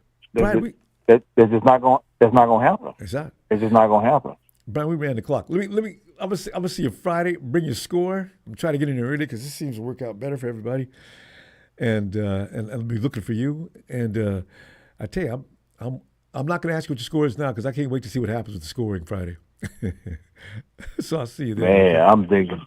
I know what you're thinking. Hey, Ronbo. Hey, Ronbo. One more thing. Real quick. Who's behind Bosa? Who's behind Bosa? Oh, that's a good I know question. he ain't gonna play Sunday. So who's behind him? Who's behind him? Gross Models will probably go over there. They could put Leonard Floyd over to the left on the weak side. It was supposed to be Drake Jackson. Now, I enjoyed that. It's supposed to be Drake Jackson. Drake Jackson's laying up at home, getting fat and laughing about how much he got paid as a rookie contract. So, yeah. Let me see you Friday, Phil. Yeah. All right, Ronbo. Shout out to you. Shout out to the faithful. And shout out to production. The law is finally out. Appreciate you, Phil. Night, Brian. And there's Eric. Eric, come on in, Eric. Oh, what's up, Ronbo? Hi, Eric. We're at that point in the season now where pretty much everything's been decided. All the established teams that are going anywhere, we know who they are. And we also know the 49ers as fans, we know we're not one of them. At least we believe that right now for the most part, unless things change. It's watching people being discussed as the potential MVPs. I mean, you're hearing it's we're just not included in the conversation, right? Jared Goff is on the MVP list. And especially after Lamar Jackson laid an egg playing against the Steelers looking like butt cheeks. And by the way, do you know that Lamar Jackson has dropped down? They've got a better team this year, supposedly personnel-wise, than they did last year. And they're the 5th seed. I think they were number 1. Weren't they number 1 last year, Eric? They've got Derrick Henry, and they've dropped the 5th seed. You can't beat the Steelers. Weird football season. Yeah. First of all, hope everybody stays warm tonight. It's actually, we had that Bob cyclone or whatever the heck that was. Yeah, I heard about that. What is a bomb? I remember they had a bomb cyclone. What is? Well, it just drops out of the sky, maybe. A lot of wind. Like there's some areas of the state that still have no power. At right now, I can confirm that we still have no power. Oh. But we're doing okay. I didn't think. I just realized you're in that area. Yeah. Okay. Wow. Yes. Of course, it's cold. But, Which is really bizarre because since when do tornadoes form in cold weather? You know, there's some very strange things going on in this planet right now. Anyway, those conditions need heat. I don't get it. Yeah, I believe it's not like a normal. From what we understand, it's not like one of those normal cyclones. This one was just a lot of wind going off and things like that. Oh, good to hear you're physically, they can fix things. But good thing you're not hurt, so good. Oh, yeah, we're doing okay. I mean, man, there's been times, one time actually, there was a big windstorm and a tree really fell in through our backyard. And it literally landed inside the house. Oh! Whoa! Yeah. Whoa! Wow! Yes, it did, but I mean, it landed. Thankfully, the good thing about that was it only kind of broke out like a window or part of the roof, and everybody else was okay other than that. I gotta read up on bomb cycle. When I read it, I've never heard of that term. I just kept on going. I didn't realize, from what you're saying, how damaging they can be. So I'm just good to hear you're okay, just without power for now until they get that fixed. But that could happen again. This is November. The temperature has dropped, and those kind of, usually wind condition destructors, they require heat. Water needs to be warm. There's something. This is, how far? Wow. That means that could happen any place, any time. Yep. Yes, it can. Anyway. Rick 41 says winter tornadoes are a thing. But from what do they, okay, I got to read up on those. How do they grow? How do they get, usually you need some hot and cold combination. I guess not. I was confused about that. Eric, let's get back to football, though. And since you're okay, and you're going to be okay. Eric, it's a crazy league. Eric, what do you expect of the Hawks going forward? Are you going to the playoffs? I guess we're going to find out. I mean, that's as much as I could say, too. I guess there's a couple more weeks before it's pretty much decided, right? I mean, teams are just volleying for position right now, but we know the Lions are going.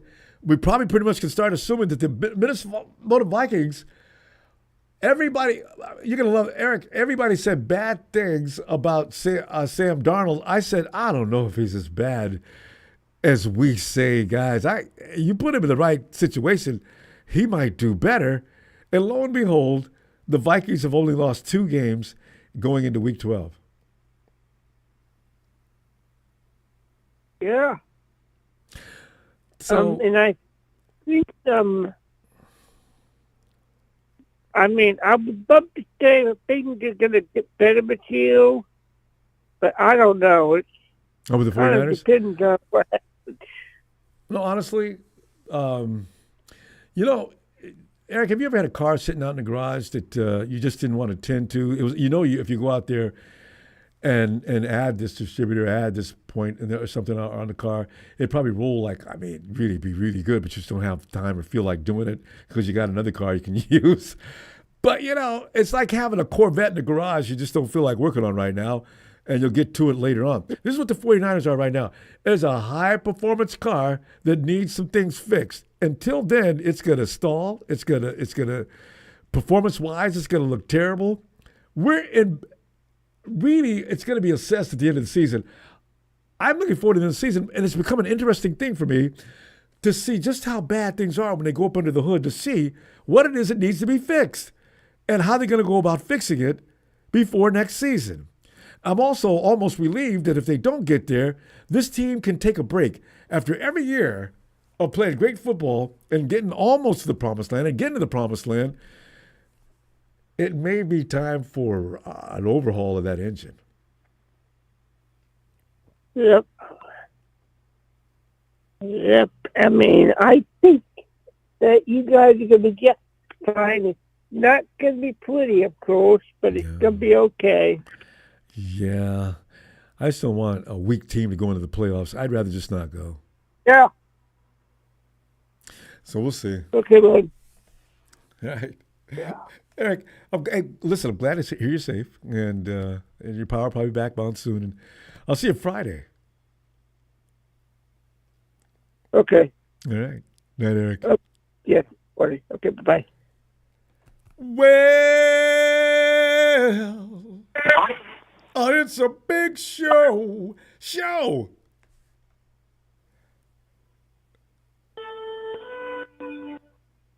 Why are all you guys accusing?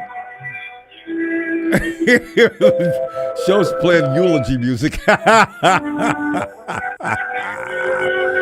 stop it. Oh my God.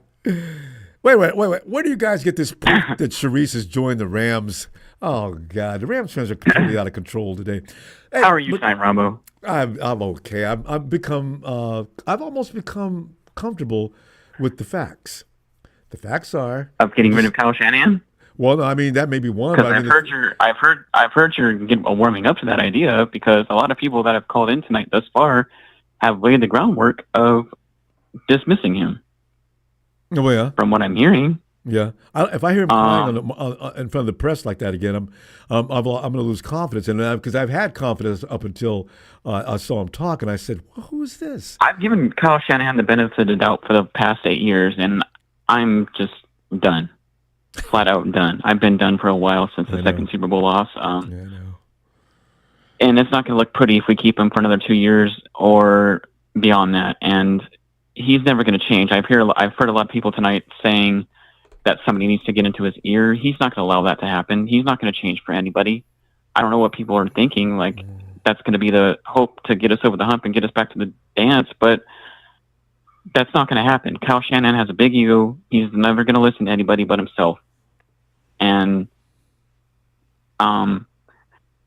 that's why some of us, like J-Dog, shout out to J-Dog, Trez, shout out to my brother Trez, Papa Dragons to some degree. No, Pop's always been calling for Kyle standoffish about that. For Kyle Shanahan to get up on out of here, because nothing's going to change for this man, and we're not going to win with him anymore. I don't think Kyle Shanahan has reached his peak last year. We had the chance last year. Thank you, Steven. Shout out to Steven. He reached his peak last year, and that was the last chance we had to make the Super Bowl or win the Super Bowl. And well, do you know what the Kamala Harris and Tim Walz campaign have in common with the San Francisco 49ers and Kyle Shanahan? No. They've blown through money on superstars, and they choked in the big dance.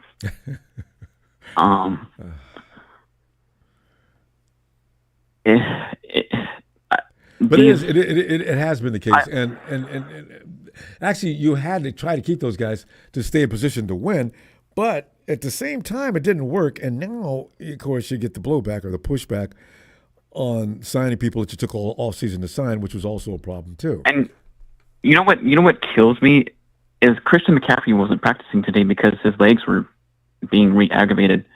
The Achilles tendonitis was re-aggravated again, and Kyle began his press conference by saying that Christian McCaffrey didn't practice today, and now that our quarterback, who I am having reservations about now, and everyone wants to seems wants to pay $60 million to, when they should take a step back also and look at him, and think logically that, and ask themselves, has he really been impressive at all this year? No, it looks like he's regressed. And he's also sore in his throwing shoulder. Yeah. Was that when he made that play when he dove in the end zone? Or was that before the game? You know what I mean? Like it's really concerning, man. Like it's time for a new regime. That's pretty much all I got to say. Like I can't even say anything anymore. Like I have nothing else to say. Like it's time to move on. It truly is. Right. And you should have heard Greg Cosell on 95.7 The Game earlier this morning or this afternoon when he was on with Willard Gibbs. He was saying that Brock Purdy was even looking suspect this year. He was playing sloppy this year. And Greg Cosell's not out there to get clicks or likes or anything like that. That's a serious man right there that NFL Films trusts and hires to break down films and things like that. Well, it's a dominoing effect. I mean, I don't see anybody out there doing a great job from the front office on down. That's all I got to say tonight, fam. Shout out to all the Tonys out there, Ellis and the whole family out there. You all take care and have a great night. It's not looking pretty, man. Just call it for what it is. It's going to be grim for the next few months. All right, take care. All right, Joe. Good to hear from you. All right. Well, there's a big show putting it all in a nutshell. I don't know. Hey, Michael. Hey, Ronbo, how's your night going, buddy? I know, right? There's so many signs pointing towards stop. Good, Joe. Okay, what we could do if we want to really, push the button to get rid of Kyle, why don't we just trade him, get some draft picks, and then pick up a coach and get some extra players. Maybe we could find an offensive tackle, defense, guys that we could use. And then get rid of Deebo later on. Maybe you could trade Deebo for a later draft pick. Deebo's definitely. You got to pick young blood. If you want to win in the future, you got to pick young blood, not old fossils. Because eventually we got to find a replacement tight end. That's what I think. We need to find a replacement tight end in the future. We got to see which class has good tight ends and grab one. Look at the Raiders this year. They found a good tight end, but look how bad the team looks. Man, imagine if the 49ers ever had a tight end like that. Raiders have had some good ball players, too, slip through their fingers. Yeah. I mean, they've had some really tough rosters. Yeah. Even looking at the Rams could have got that tight end, and they would have been dangerous, that tight end. I mean, they've had everything but a solid quarterback. When the thing is, you need to get a great edge rusher. They have that. They've had one of the greatest tight ends of all time. He left to the Giants, and now he's not playing anymore. But still. Maybe if the Cowboys decided to get, trade Prescott to the Raiders, here you go. And everything. Cowboys to look for, hey, no, send to the Raiders. And then maybe CD Lamb might follow him. Maybe Lamb might follow him. Lamb might follow him or go somewhere else because Lamb's not happy in Dallas either. Maybe he's not happy because Dak is in Dallas. I think too. I don't know. I think Dallas is the whole thing is falling apart in Dallas. Dallas needs to clean house. Dallas needs a tight end. They need to clean house. They need to do something. They need to get rid of Jerry Jones. Those teams always have a good tight end. Two circus clowns. Wow, they're running a circus in Dallas. And nobody's attending. Yeah. So there's going to be a lot of blow-ups. This offseason is going to be more interesting than the season. Yeah, and like this Sunday against Green Bay, like I said, I wish us luck. It's like going into war. We just got to go in and, conquer, man. We could do it if we put, it's like going to war. We can't back out of it. We can't be afraid. We got to do it. Michael, we're going to go. While you're on the score, remember, bring that score in and some reasons why you're giving that score. We're looking for you Friday. I will. Yeah, I will. I'll definitely bring it in, buddy. All right. Looking forward to that. All right, Michael. Appreciate you, fam. Night. Night, boss. Steven.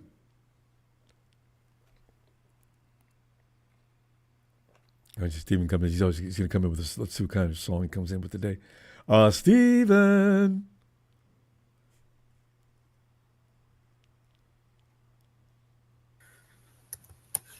I don't tell when you turn. I can always hear that sound when you turn on the mic. I can tell. Come on in, Steven. Bring some ice for my cup, my drink with me. Diamonds, diamonds, diamonds, diamonds on me dancing. And you He's Rihanna tonight. You know, I gotta tell you, actually Steven. that's not Rihanna. Horrible. Who's is it Diamonds? Yeah, you did. I was trying to get your tempo. Who is that? Oh, Future. Oh, Future. Yeah. Oh, yeah. Future is Russell Wilson's favorite guy because of relation between Sarah and Future. That was Future, right? Yeah. Hey, remember you were singing at Candlestick? Remember Yeah. that? Yeah. Yeah. I'd forgotten about that. Yeah. But anyway, Stephen, Anyway, we're probably pretty much still harping on what we've been harping on for the last week or two. And actually, when you think about it, this same topic has been threading throughout our weeks since about week 3 or 4. For those of us who are nostalgic and really believe that we can continue on the same path and somehow snap out of it, when really it's looking like, my God, I don't know. Stephen, yeah, you were thinking some things the other day that were interesting. Has your thought process evolved anywhere different? What are you thinking now? We've got the wrong running back on the field most of the time during the game. Our ability to get down clutch in the fourth quarter when the offense really needs to keep that defense seated and keep the opposing offense off the field. Some of these things are becoming a habit now. They're prevalent in every game. It used to be, no, you rarely seen that. Now, every week we can expect this to happen. And by the way, Green Bay has been winning 6 out of 7 games, as pointed out earlier by Darius, by 1 score. They just beat the Bears by 1 point. They're playing Kansas City Chiefs-style football. Just play good enough to win. Now, are we going to let them play good enough to win again Sunday? We already know the situation here. If that happens, how mad you going to be?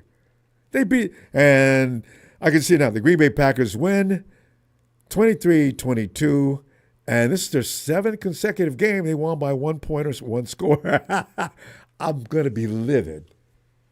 Oh, my God, that's going to piss me off. But, Steven, what are you thinking? Well, thank you for giving King me the Mufasa, mic again. guys, don't pass around lies. I did not ban Rudy. Listen, one thing Ronbo has is no fear. There's not a son of a bee comes in here from a trolling perspective that scares me, okay? That's not the same Rudy. The real Rudy, you were talking about the clones. Yes, I banned them. They're a-holes. Anybody who starts using other people's names to talk trash needs to be banned. God, I already talked to Rudy. That's not him. Okay, go ahead. I'm sorry. I just want to get that straight. How many people call me a coward? Now, bleep would I be afraid of Rudy for? All right, I'm through. All right, go ahead. Go ahead. Okay. And you know what? Oh, I'll just start. Yeah. Well, here we are, Rumble. Week 12. We're almost there. Yeah. Thursday night football's tomorrow, which is good, Wait, who's playing? Oh, Pittsburgh. Against who? And Cleveland. Oh, that's not going to be good. Oh, my God. The Steelers are going to beat him to death. Oh, my God. A boring game. Oh, anyway. Yeah, but Kyle doesn't seem the same, I know. Doesn't have a haircut, he seems like It's he seems scary. just like low energy, like when I see Right? him and yeah, yeah. His confidence is lagging. He says things like, well, that's all they would give us. What does Kyle say about a defense that's all they would give us? When do you care about what they're going to give you, Kyle? I used to take what you wanted on that offense. Yeah,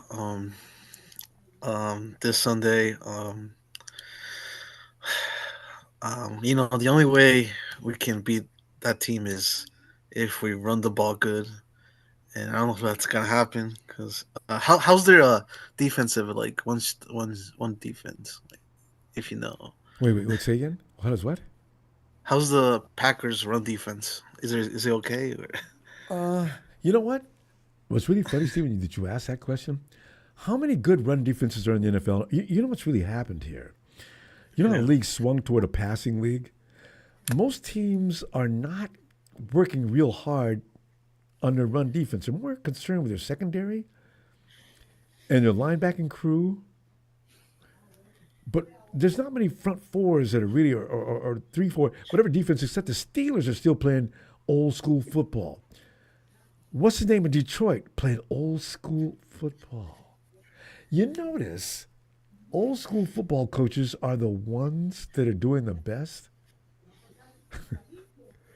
So this passing league thing where you don't worry about your frontline defense, you just worry about your secondary, is now getting exposed. That you mentioned, I just realized that. We don't have a run defense worth a damn either. Haven't had it for 2 or 3 years. No, that's out of question.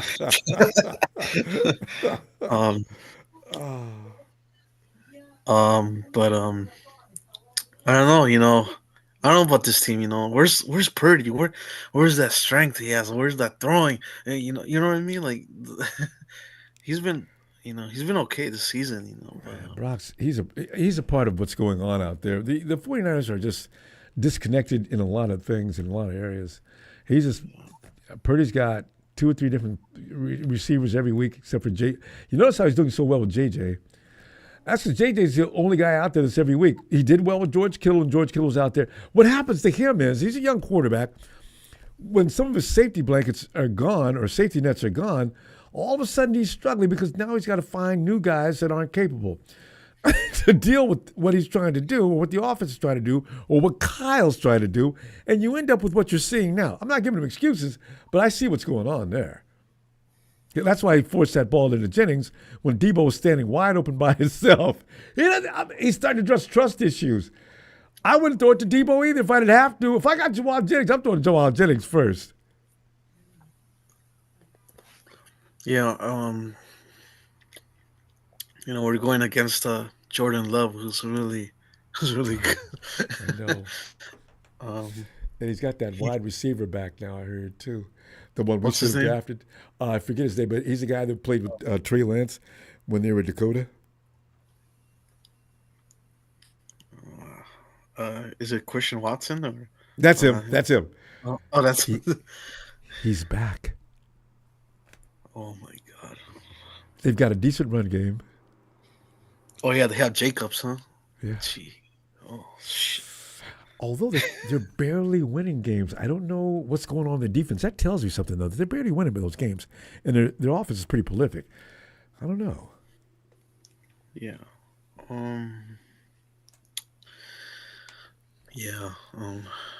But Ronbo, you seem like you have low energy today. Are you okay? Yeah, of course. Is it? Are you worried about the game? Yeah, I'm terribly worried about the game. This has been going on for weeks. I actually thought we'd beat the Hawks, though. I really did. We almost did. I mean, fourth quarter again. Yeah. So like we had the ball, but then we can't get a first down, and then we punt it. I was like, oh, that's not looking good. With all that time left on the clock. Yeah. I think we got to go. Steven, bring your score back Friday, man, because that's going to be funny. I don't know how many people are going to say the 49ers are going to win. I might try to do that as I think about it, but I don't know if I'm going to be sincere. I'll see you Friday, though, Steven. Looking for you. Before I go, I just want to say, Popeye's chicken. Everybody's. I said, Jacob, go. I gotta go get that one. I'll be ready next time. I'll see you Friday. See you, Ronbo. Night, Steven. Yeah, I don't know, Popeyes is a little bit like the 49ers, a little overrated. It's good, but I mean, they get carried away. Some people just think Popeyes chicken is the gospel truth. Hey, Jalen! Yeah, I'm doing all right for a 49er fan. You know what that means. It's all kind of definitives you can put on that. But Jalen. Let me just ask you one quick thing. So you do know this is season 8 of Kyle as a head coach for us, right? Yeah, you've kept me updated on that pretty well. Yeah, yeah. So are you at least ready to admit that the Super Bowl window is closed. Like you don't think that we're gonna get everybody back next year and win a Super Bowl, do you? Wait, thank you, King Mufasa. Love that chicken at Popeyes. I'm Jalen. Listen, Jalen, I have faith. Yes. Hey, Yes. Ronbo, you think we're about to get a 35-year-old Javon Hargrave back, a 39-year-old Trent Williams back, and lose 40 free agents and think we're going to run this back next year? Let's be real. You know, hold yourself. Let's be realistic here. That's not about to happen. I mean, I don't. Why want to get realistic? I don't want to have to take medication and drugs to suppress my depression. Ronbo, it's even worse when you say things like, I mean, you sound like a Cowboys fan. You sound like Michael Parsons. How you getting mad? No. Michael Parsons? Michael Parsons took it to the next level. I'm not as bad as Micah. Yeah, you is. No, yes, you is. I didn't say anything. You asked me a question. I didn't answer directly. Ronbo, you think this team can still win a Super Bowl as old as it's getting with no offense? We don't even have an offensive coordinator. We don't have an offensive coordinator. Hell, I'll even say it. We don't have a defensive coordinator because I don't know what the hell Sorensen out there doing. We don't got an OC or a DC. We just got a head coach. That's it. We just out there, right? Yeah, Ronbo, this is at this point, it's 8 seasons in, Ronbo. 8 seasons in. We got a lot of good wins in, made a lot of historic runs. Ronbo, we ain't won no rings. And at this point, Ronbo, we're about to go into a rebuilding phase. Why would you go into year 9 with a guy who's had multiple opportunities to win a Super Bowl, has not been able to get the job done? Why would you rebuild? You might as well rebuild with a whole new team, or you might as well start from scrap, Ronbo. You might as well start from scrap. That's what we're doing. I mean, that's what we're going to have to do. We're losing 40. Big Show, what is it, Big Show? I know you're still in the comment section. 41 free agents? 41, Ronbo. And we still got to pay some guys. Yeah. Man, look.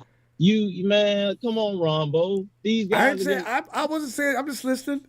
But this team is getting old. This team is getting old, Ronbo. Christian McCaffrey's like, and then this whole. So what you think, Javon and George Kittle? They gonna come back? We gonna come back next year, and they not gonna miss games? They miss games every year. They gonna. That's a given. I mean, Javon was okay. I mean, he didn't get hurt every year, but I mean, George is definitely gonna get hurt every year. There's no doubt about it. Everybody knows him and Deebo are definitely not gonna play the full schedule. That's already understood. Okay, so if we know that these same guys that are hurt now are not going to be available to us all season next year, why are we like? Well, what's different, Ronbo? I'm with the call of a few things a few calls ago. I mean, I'm at a loss for words at this point. I mean, we've been saying this. Doesn't sound like it. I've been saying the same thing probably since we lost to the Super Bowl. The one thing I can say, Ronbo, that really caught me off guard, Ronbo, I said, Ronbo, we're not the conference is going to give us a problem this year. I started naming all the teams in the conference, but I said, damn it, Ronbo, we're going to win this division because this division is dog shit. But look at us now. That's true, though. That's what makes it even worse. No, it ain't. What you mean? The Cardinals are good. No, well, with exception. But the Rams and the Hawks are okay, but they're nothing special. I mean, they beat us. What does that make us? No. Well, that's what I'm trying to tell you. That's what makes matters worse. The division is not all that, and we're still sitting at the bottom of the basement, hanging out with the Hawks and the Rams. And we've hit rock bottom. And you think that that's okay? And you want to keep bringing? Down back. That keeps constantly running this Deebo Samuel. Okay, Jalen, you got 2 minutes. Now, what would you do? It's all in your hands. What are you going to do? What's going to be your procedure? Either Bill Belichick or I'd be talking to that Lions offensive coordinator. Okay. Now, you got to get rid of a lot of personnel. You're going to end up taking a lot of dead cap hits and things. I mean, dead cap. I'm trading away Samuel. I'm trading Deebo. How about George? You probably get a lot for George Kittle. We got a lot of guys I you would, get a lot for, actually, probably. You could probably get a whole new team for getting rid of George Kittle, get rid of Fred. no, Uh, see, right, that's why we were bad after Harbaugh left because the whole team was gutted. We don't have to gut the whole team, Ronbo. I mean, no, that's why I was wondering look, what your plan was. no, like, all we got to do is trade away one or two guys and stock up on pick. Let me just remind you, Ronbo, 8 seasons in, Solomon Thomas was a bust. Reuben Foster was a bust. Javon Hargrave was a bust. Trey Lance looks like a bust. And let's not forget Mike McGlinchey. 5 first-round picks this guy missed on. He's only hit on 2. Ayuk and Nick. I mean, Ronbo, come on, bro. At some point, we gotta hold this man accountable and say, dog, Cuffs. you get this shit done, bro. You gotta get the hell up out of here, dog. Nobody got time for this. Oh, him and John Lynch is a package. They a 2-for-1 deal. Man, the hell with that. Cal, you gotta go. John, you can stay. You want praise? Cal, you gotta go, man. Oh, by the way, Taylor, there's a rumor going out on Facebook that John may be coming down on the field to run the defense. Can you imagine? But that's neither here nor there. It's probably a rumor. Facebook is always running those kind of jokes. Jalen, and a defensive coordinator. Kyle needs to stop running the whole team like he's Bill Belichick. He needs an offensive coordinator. Mike McGlinchey and my God, my God, this man hasn't had an offensive coordinator in what 2-3 years. Yeah, no, Mike McDaniel left. About 3 seasons now. This is his 3rd season. Jalen, we're gonna go and listen. Jalen, I would love to hear what your thoughts are on who's gonna win the game, but I have to wait. Let's wait till Friday, and I'll be looking for you then. Bro, but we're not winning the game. You know that. I even said we started the Packers, so I ain't even got to go into this. They got Josh Jacobs. We can't stop them. Well, they got wide receivers too. They had a pretty good defense. I don't know why they've been skimming by. Well, they got heart disease. All right, Jason, we can go. I'll see you Friday. I'm gonna give you that holler. A Niner. About the NFC anymore, Ronbo. I mean, we at the bottom. What can I say? I know it. It's this better, is embarrassing. This is embarrassing. I fully agree. All right, fam. I'll see you Friday. Anthony.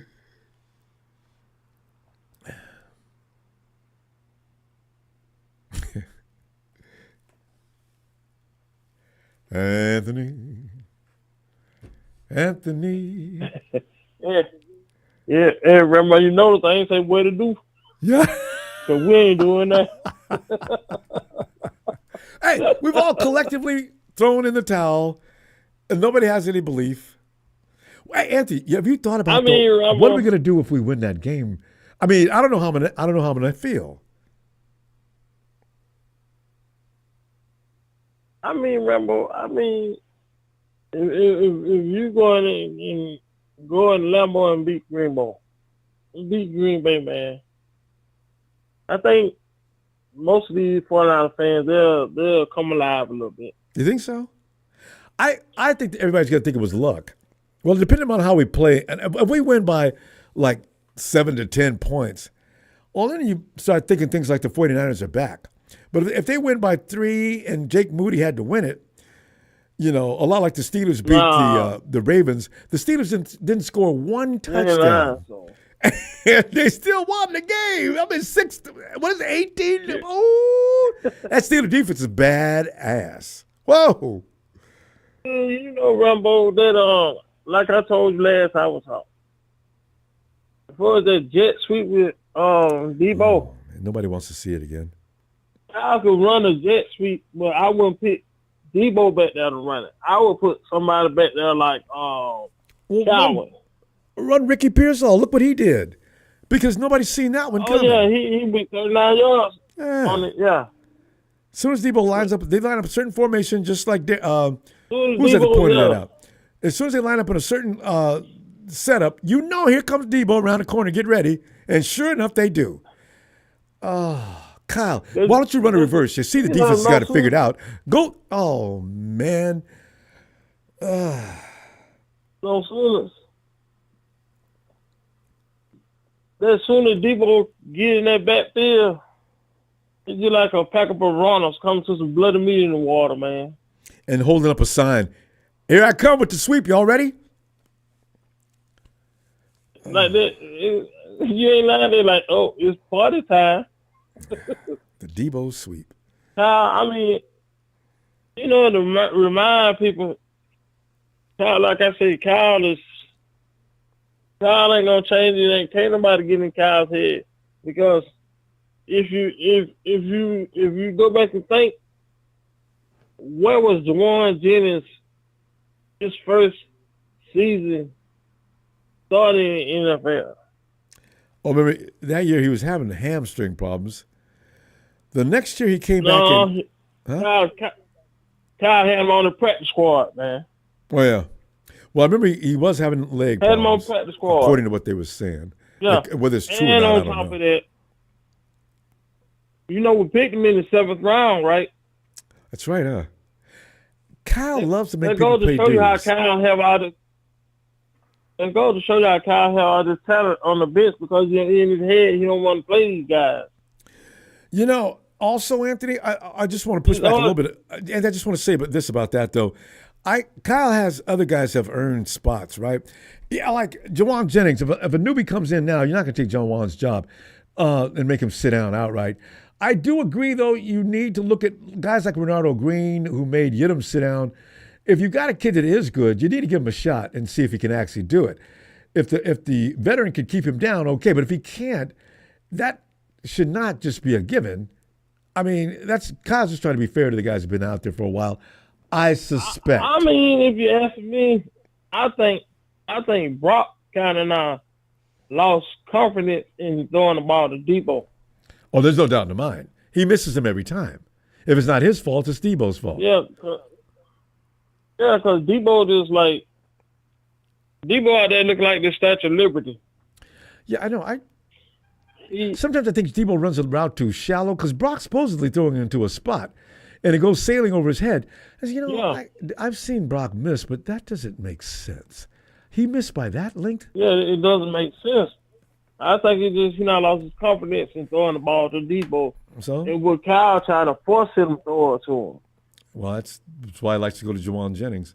And remember, he used to go to George Kittle, and then Kyle get in the press conference say, that wasn't the design play, but he did a good job on that. But actually, Juwan Jennings was standing wide open in the end zone. And I said, Kyle, that's uncalled for, Kyle. You and him have that conversation later. Don't tell the press people that. Oh.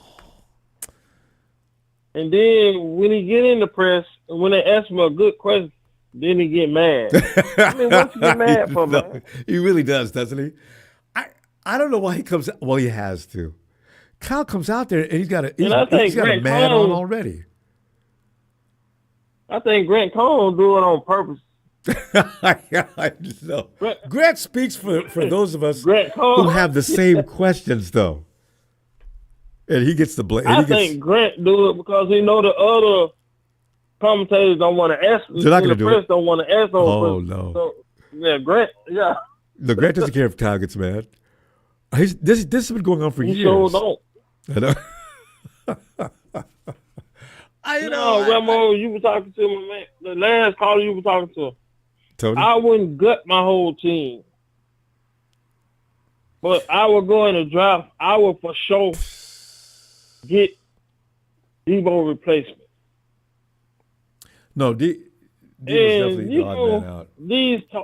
These tall, physical wide receivers that they be having coming in the draft, Kyle would never look that way. Like, we had a chance to get Xavier Leggett, that boy from South Carolina. Kyle didn't want it. Mm-hmm.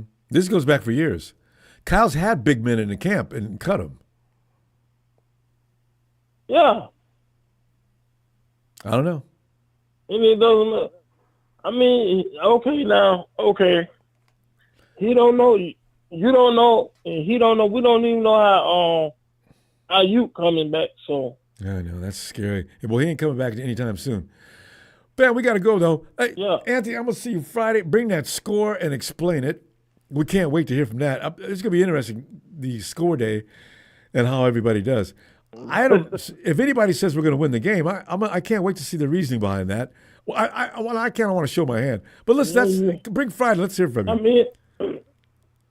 Because you had no reason to feel like how you gonna win? Bring it. We're gonna put WLs on Friday, I think. But anyway, fam, let me see you then. Okay. All right, Rumbo. Night, Anthony. Good night, Rumbo. Appreciate you. Night, fam. Hey, Nigel. Yeah. Hey, what's up, Rumbo? How's it going? Well, not well, and we're still pretty much dealing with the repercussions of that, losing that game, and also we're starting to look at the entire season now, and it's really upsetting. And we're starting to designate blame and pick people out that are really pissing us off, and I guess we're going to stay on that trend for a while unless we win that game this week. And I don't know if that's going to make any difference. Us going 6-5, Nigel, go ahead. Oh, yeah. It's looking pretty rough right now, man. I mean, I don't know. I guess we'll see what happens against the Packers, but you brought it up a little bit earlier. They've actually been in a few games lately that were within a touchdown and, having to make special teams plays against against the Bears just to not get that field goal. And so they kind of been on the right side of the close games. Nigel, hold for a second. Tony stuffed turkey right to it. Listen, I've warned you about doing anything to the girls. There's no comments acceptable like that. Stop it. You get one warning. That's it. All right. Continue, Nigel. Yes. Okay. But either way, I mean, I think that, how we have that big brother thing going on against the Cowboys where we just kind of smack them around every time we play them. Yeah. I love doing that. Same type of situation with the Packers. Because ever since, Aaron Rodgers, we owned him in the playoffs forever. Yeah. And, LaFleur and Shanahan, they're familiar with each other. And it seems to me that Shanahan, for whatever reason, when he plays against specific coaches that he's actually been in the same building with in other teams, and, just he's familiar with them, he seems to do well against them. So I think best case scenario right now, because the Packers are on a roll right now, I think we can still be in one of those games where it's going to be close and you can win it. But even then, Ronbo, the Packers, in order for us to even sniff the playoffs, that's just like one aspect of what needs to happen. That's the first step in order to try to make the playoffs. And we briefly talked about it this past Sunday after the game on your post-game call-in show. But do you still feel the same way, Ronbo? Because you told me you didn't think that we should probably make the playoffs and we're going to go like limping in there. Do you still feel that way right now? Yeah, I don't want to see this team in the playoffs. I'm just going to say that I'm not going to change that unless something drastically changed. If we go 12-5, okay, that means they finally woke up, they've got it together, and they're playing decent football. Right. Maybe a substantial amount of guys are playing instead of all laying up hurt. Then I think we'd have a shot. Mm-hmm. But as this team is right now, if they go in somehow and make the playoffs at 10-7 or something like that, I don't want to see that. 11-7, should I say? Well, we got 17 weeks. Yeah. That means they're going to go in and embarrass us even further. You get tired of being pissed off, Nigel. I don't feel like going, oh, God, we made round one. Game comes, we're sitting there anticipating, and they get their brains beat out. I'll see, that's why I didn't even want them in there. So, yeah. Yeah, I could see that. I mean, it would, let's be honest, though, it'd kind of be exciting, though, if we made the playoffs. Well. I mean, if somehow we actually made the playoffs, Ronbo, I'm going to be honest. At that point, I'm probably going to be optimistic about our chances because we have such, a rich experience. But is that who we've become? We're accepting of just making the playoffs now? That hurts. I mean, but you think of it like if we make the playoffs, though, a lot of people's minds, I think, are going to be like, well, we got this experience, and you don't know what's going to happen the rest of the season with other teams as well. That's true. There's still is a lot of football to be played, so there could be teams that falter a little bit towards the end, and some teams get hot. And Nigel, I'll be right with you. I'll be just as gleeful as you if we make the playoffs. But on this particular date and hour, I'm saying what I'm saying. I could change my mind. I could change my mind. If the 49ers are in the playoffs, why am I even talking about we playoffs, can do this. man? I know I'm going to do it. But right now, just reality's Yeah, biting. but right now, Ronbo, it's like a mess, man. And I see it from both sides of the conversation, as far as people wanting to get rid of Kyle and people that want to give him, a little bit of grace, as far as him.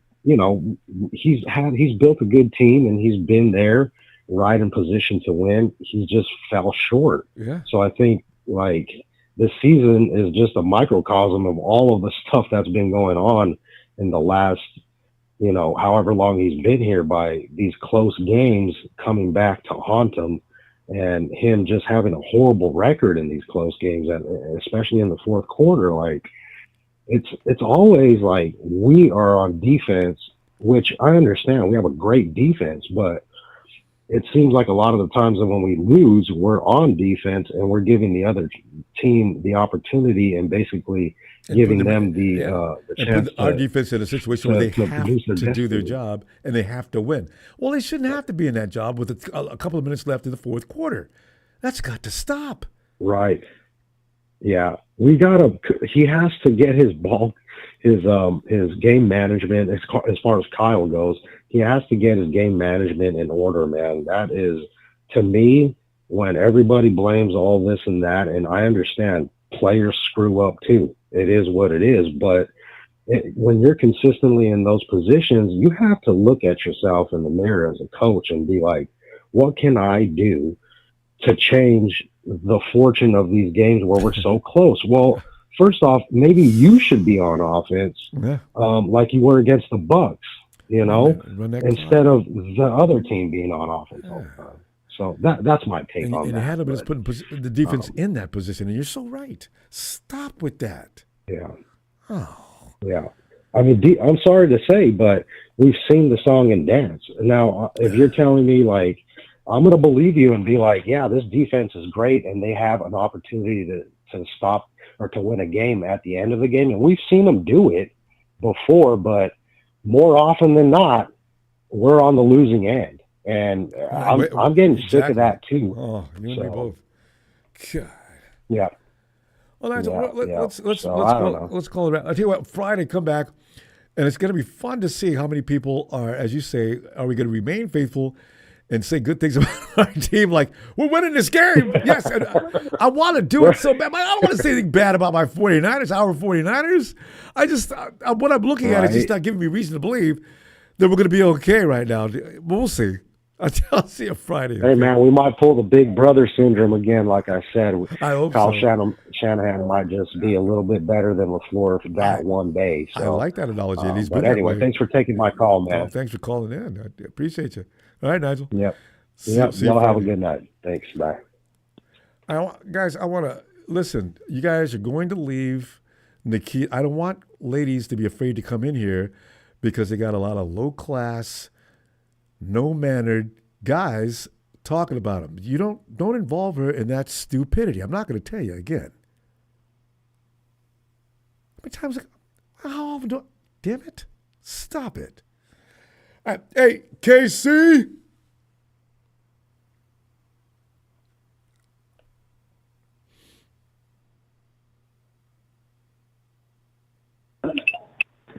Ronbo, what's shaking, man?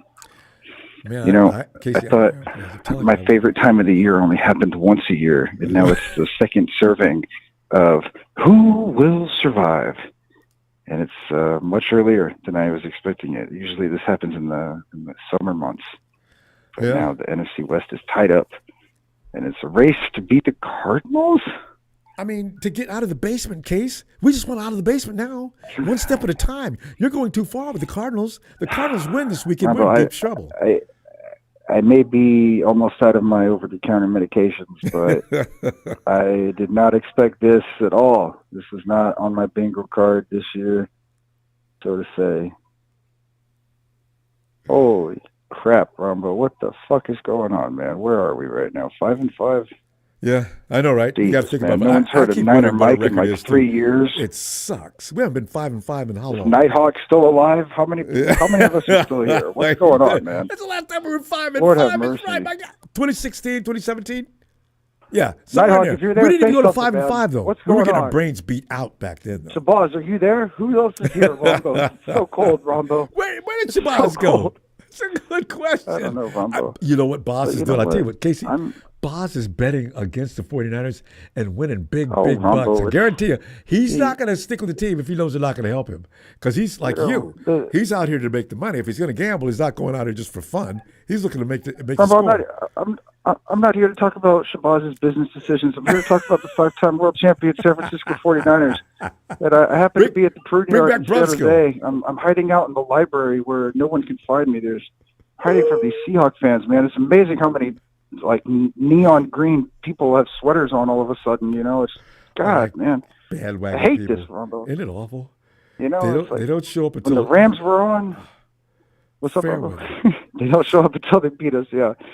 When the Rams were on, they still had their tags on their jerseys and their hats. That's my stuff. favorite. God, brand new Ronbo. jerseys. Why? Because he just became a Ram fan man. yesterday.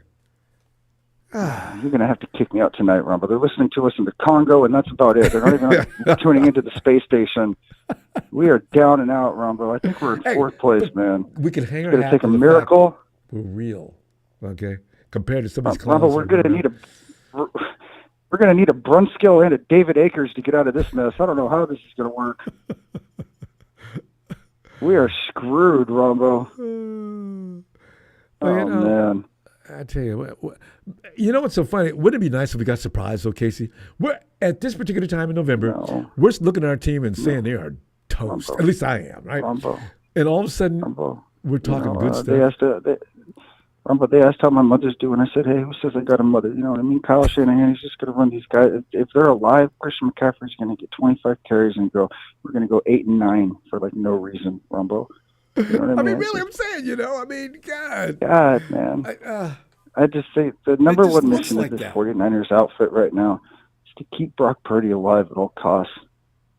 I mean, shit, Rumbo. The 49ers are looking at this as a business. Like, it's a win-win. You know, they won last year. Now they're winning this year. You know, I mean, that IU contract with the dead cap, it's like 24% of what the actual dead cap was this year. Like, it's not like the worst contract, but they got to get Purdy signed next year, man. If they lose Purdy. Well, that's the thing. It's a dilemma it's forming because if right we have a terrible so season, weak, how do you Rumbo. pay This your guy quarterback? McKivitz is just. You know, things are not working out well for Brock. Now, if he signs a bad season, how do you pay Brock Purdy? What justifies? But then again, Trevor Lawrence got paid big money, and the Jaguars haven't been doing a damn thing. So I guess it's not. I'm seeing ghosts, Rumbo. I can't even hear myself think. I'm scared about 68 out there. McKivitz is just giving up a penalty, and then he's giving up a sack. It's like, get this guy off the field. Send in the Brunskill, you know? And don't you love when they put the camera on these guys' faces after they got the penalty? I mean, McKivitz looks like that kid that just got caught. Man. And he knows he has to stay after class. Everybody leaves and write on the board 1,000 times, I will not talk in class. I don't want to punt if the yard starts with a 3, and I don't want to see 68 out there ever again, Rumbo. Well, you're going to see him Tired of Sunday. this. Watch the game. He's the only guy. He's the only thing we got. I get it, but they need some right tackle help. That's the difference with the Harbaugh era. The Harbaugh era had this Hall of Fame offensive line. I know. You know, Jonathan Goodwin at center, Upati, Staley, Boone, Davis. I mean, these guys were monsters in defense, man. And you could run behind that line, either side, all And they don't day. have an identity right now, Rumbo. They're not this run-heavy team. They're not this pass-heavy team. They're getting lost in, I don't know what they're doing. I think Brock can handle the pre-snap stuff fine, but they're just, you know, I want to see him go week to week. I want to see him go run-heavy and pass-heavy week to week. I don't see Kyle doing that. I see him getting confused, and I don't know. I don't know what's going on. I think they need to run the ball a lot more and just rely on that and then have that open up other stuff. I'm old school with it, Ronbo. They need to get their powerhouse defense back. They need to get Trey Greenlaw back. Now that Bosa's got a broken leg and starting his political career, I mean, who knows what's going to happen now? I know, right? And I wonder how bad Bosa's hip is. They won't tell you. They just said it's getting better. From what, guys? I don't understand. Oh, man. Big idiot, Bosa. Damn it, man. Why'd you have to party so hard that night? You know what I mean? Hey, Casey, one thing Nick does not do, he doesn't party. Nick's in bed every night by 8 o'clock. I think Nick's rolling one up right now, Ronbo. Let's be honest. George got a hurt groin because of Claire. I'm telling you. We got to get these guys on the field, man. I think Joey and Nick both smoke up a lot of money every year. I really do. Because they talk like that. Speaking of having a good time, man, the bump box people, the bump box that Deebo carries out and everything. I saw that RSF 49ers got one, and I reached out to them and I emailed them, and I'm going to pitch a new marketing strategy to them on Friday. I'm really excited, man. You'll love it. Right? Yeah. Because I figure I'm trying to get into sales and everything, and, being a DJ for so long. Yeah. I think I might be able to help sell a bunch of units, man. This is a pretty exciting time right now for me, so. Well, there you go. Anyone in the chat that has some additions that they'd like to see to the bump box, or all you donkeys in the chat that want to sound off and tell me what would be good for the bump box, or what kind of customized things we could make to improve these things, sound off in the chat, And market them as such, and that's how they get the price is going to be depending upon how good they look. So, yeah, it's a good idea, especially for 49er fans. Hey, Case, let me see. I'll be back Friday. Go look for you again. Because, Casey, Ronbo, I'm not going to be here, Ronbo. Ronbo, I'm in San Jose, man. I can't even make a parlay right now. The season's over, man. No, there's still NBA. You told me last year you were doing the NBA. And I'm in San Jose, Ronbo. Oh, okay. Well, how about ice hockey? How am I going to make a parlay out here, man? Oh, that's right. You got to go to the casino to do that, don't you? Be hot. Yeah. No. Well, get out of San Jose. They just got to keep Purdy alive. If they keep Purdy alive, it's a win. There you go. And get I some think other the guys Lions out are going to do it, damn it. Detroit versus everybody guy might have been up to something. We really got to roll. Production's looking at both of us. All right, we'll see you Friday. Just kick me out, enjoy Ronbo. San I'm Jose. so tired, It's a great Ronbo. place. Ronbo. Love you, man. All right, Case. Later, Love bro. you back, fam. I'll see you Friday. It's going to be all right. All right. Yo, B-Ham. Ronbo? Yes, B-Ham. It's over with, baby. No, I'm saying it. Yeah, that win, that last loss pretty much did it. If things change, I'll be shocked. Because we look like a team that's just coming apart.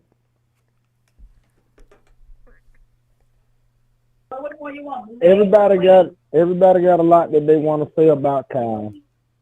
And he got that's a been lot. endless. Even when we're winning, that's going to happen. He deserves his fair share, and I agree. But do you know, in all these games that we done lost, other than the maybe the Chiefs game and the Vikings game, we was winning. But don't get me wrong, every football team offense don't score every time they go out there on the field, every game. You feel me? Right, I do. But we was winning these games.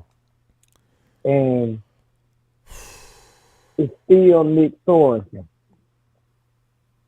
He got to go, man. Yeah, I have a feeling he is going to go too. Because he's no better than anybody else. He's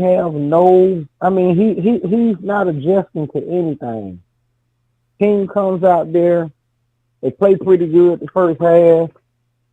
We have a lead, and then the second half, the special teams crumble, and they just do whatever they want to our defense because the defense really can't stop nobody in the second half. He just does not adjust, and that like I say, every offense don't score every time they get on the field. That's the Steelers.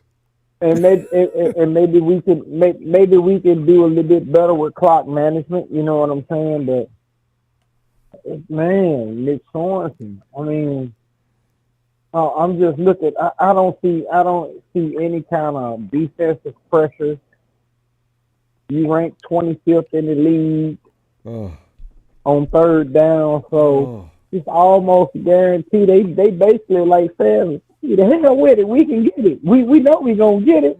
Let's go for it. You know, I mean, it's bad, man.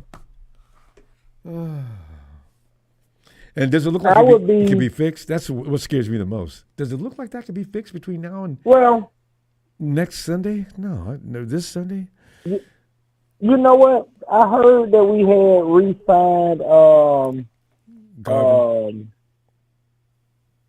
No, the safety. What's safety? That was 2 weeks ago. Gibson. Yeah, I think he's back on the practice squad. What's up with him? I think Gibson's back on the practice squad. I guess I think the 49ers called him out of retirement. I don't think, was he with somebody else? I don't know. I just saw his name. I think he was with a team and he was suspended. For PDAs. But I think this though, Ronbo, and I may be wrong. You know, they was looking at Jair Brown when he filled in for Huff last year, but that was on the other side. Now you got Jair Brown playing the side that Tyshawn was playing. You feel me? Yeah. And the communication is not correct in our secondary. And I think a lot of that falls on Jair Brown. Gil understood he's the had some secondary. mistakes. Yeah, he's had some brain farts this year. So he had some brain farts. Yeah. And I think that's why we went back and got Tyshawn Gibson. For the experience. I would like to say it could get better. I don't know how long Huff gonna be out. Hufunga. I don't know how long. I haven't heard anything Mustafa's about playing him. too good. I don't think they're going to make him sit down. Mustafa's actually in the running. He's in the conversation for Rookie of the Year. Yeah, well, I don't know. I mean, offense got its problem. I mean, you know, hey, we didn't got to the Super Bowl without a speedster, but everybody is catching up to that. Yeah, and you got to have a big physical guy from the looks of it, and you got to have a speedster. Otherwise, I mean, your offense it can be what they're gonna start doing is just loading the box. And they're doing it. Back in the day, we know if we just load the box and play man press coverage, the guys is not gonna create no separation. BM, have you watched the game? The camera units in the booth, they always put the camera. Look at that defensive front. Now you got 6 guys in that front line, and they're not moving. This has been the case the whole game. And I say, and you know what? That's a damn shame. Guy, you see that, and you don't even react to it. Why? You guys see that every week. Why haven't you come up with something different than what you're doing? Because obviously it's going to have the same outcome. BM, what's the definition of insanity? They're doing the same thing over and over, and it's failing. You're doing the same dumbass thing over and over. Change it, Kyle. I'm surprised some of the guys on the team haven't said, but Kyle believes I got the best players. They'll handle it. Shouldn't put him in that position. Well, Ronbo, I'm not looking for us to even win. I really would like to say I want us to win. I really do. I want us to win every game. But we know better. But the way this is going right now, to be honest with you, we look like the Cowboys. I just ain't got no faith in our defense. No. I just ain't got no faith in them guys. No matter what kind of lead we have. The offense has got to put up more than 20 points. The defense shouldn't be held responsible for anything. I mean, if we get if the other team scores 17, 20 points, okay. We're supposed to be around 25 and 30. We have that kind of potency.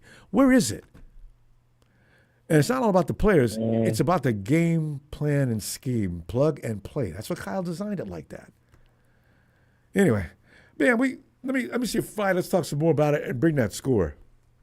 Or WL. I don't think anybody's gonna put up numbers. Just in case if I don't get back in here, we're gonna take an L. And we're gonna take an L next week. I'll remember that. Put BM down for an L right now. But you know what? I would like to have faith, but man, Nick Sorensen, man, he just blew the whole season for me, man. I know.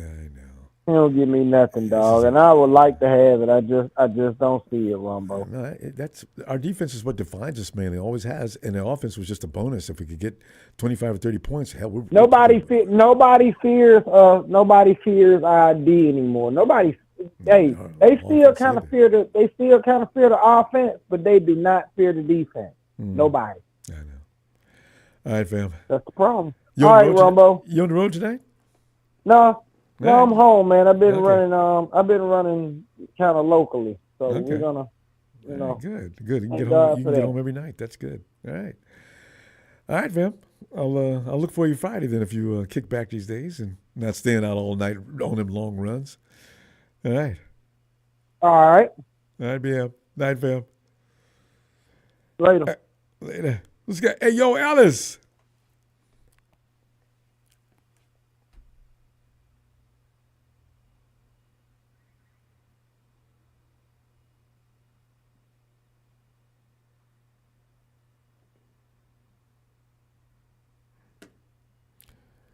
Ellis. Okay. Ellis will come back, I guess. Yeah. Tony. Hey, Ronbo. Hey, Tony. We're back visiting that place we used to be a long time ago, and you walk in, and you know that bar you frequent. Sometimes you like it, but nobody else does, and there's only about 4 or 5 guys in there, and you know them real well, and you go in, you have a great time with them, but really it's kind of a lonely situation. I've been to bars like that before. They're not that bad. I should use that for an example. Everybody knows your name. It's cool. But Tony, it's not cool that we're back at Misery Corner where we used to be years ago. It's getting darker and darker. The lights are getting dimmer and dimmer. And pretty soon I keep wondering when it's going to get pitch black in here. If we lose this game this weekend, that's pretty much going to be the case. But, we've touched upon some things tonight, and I know some of the things that you really love. Kyle Shanahan's inability to make adjustments to what's going on and also make good decisions on as to whether he should be running the same running back that Baldy said isn't the one that he should be running all game long. Tony, I'll let you take it from there because I know you've got a lot to add to that. Well, I'd love to ask Kyle Shanahan one question. I'd like to say to him, Kyle, yes, are you a fuck knuckle? Because I think you really are, mate. All right? Ronbo, four games, 3 or 4 games we've lost in the fourth quarter with a lead with 2 minutes to go. Yeah. Does that sound familiar? All too much. Okay.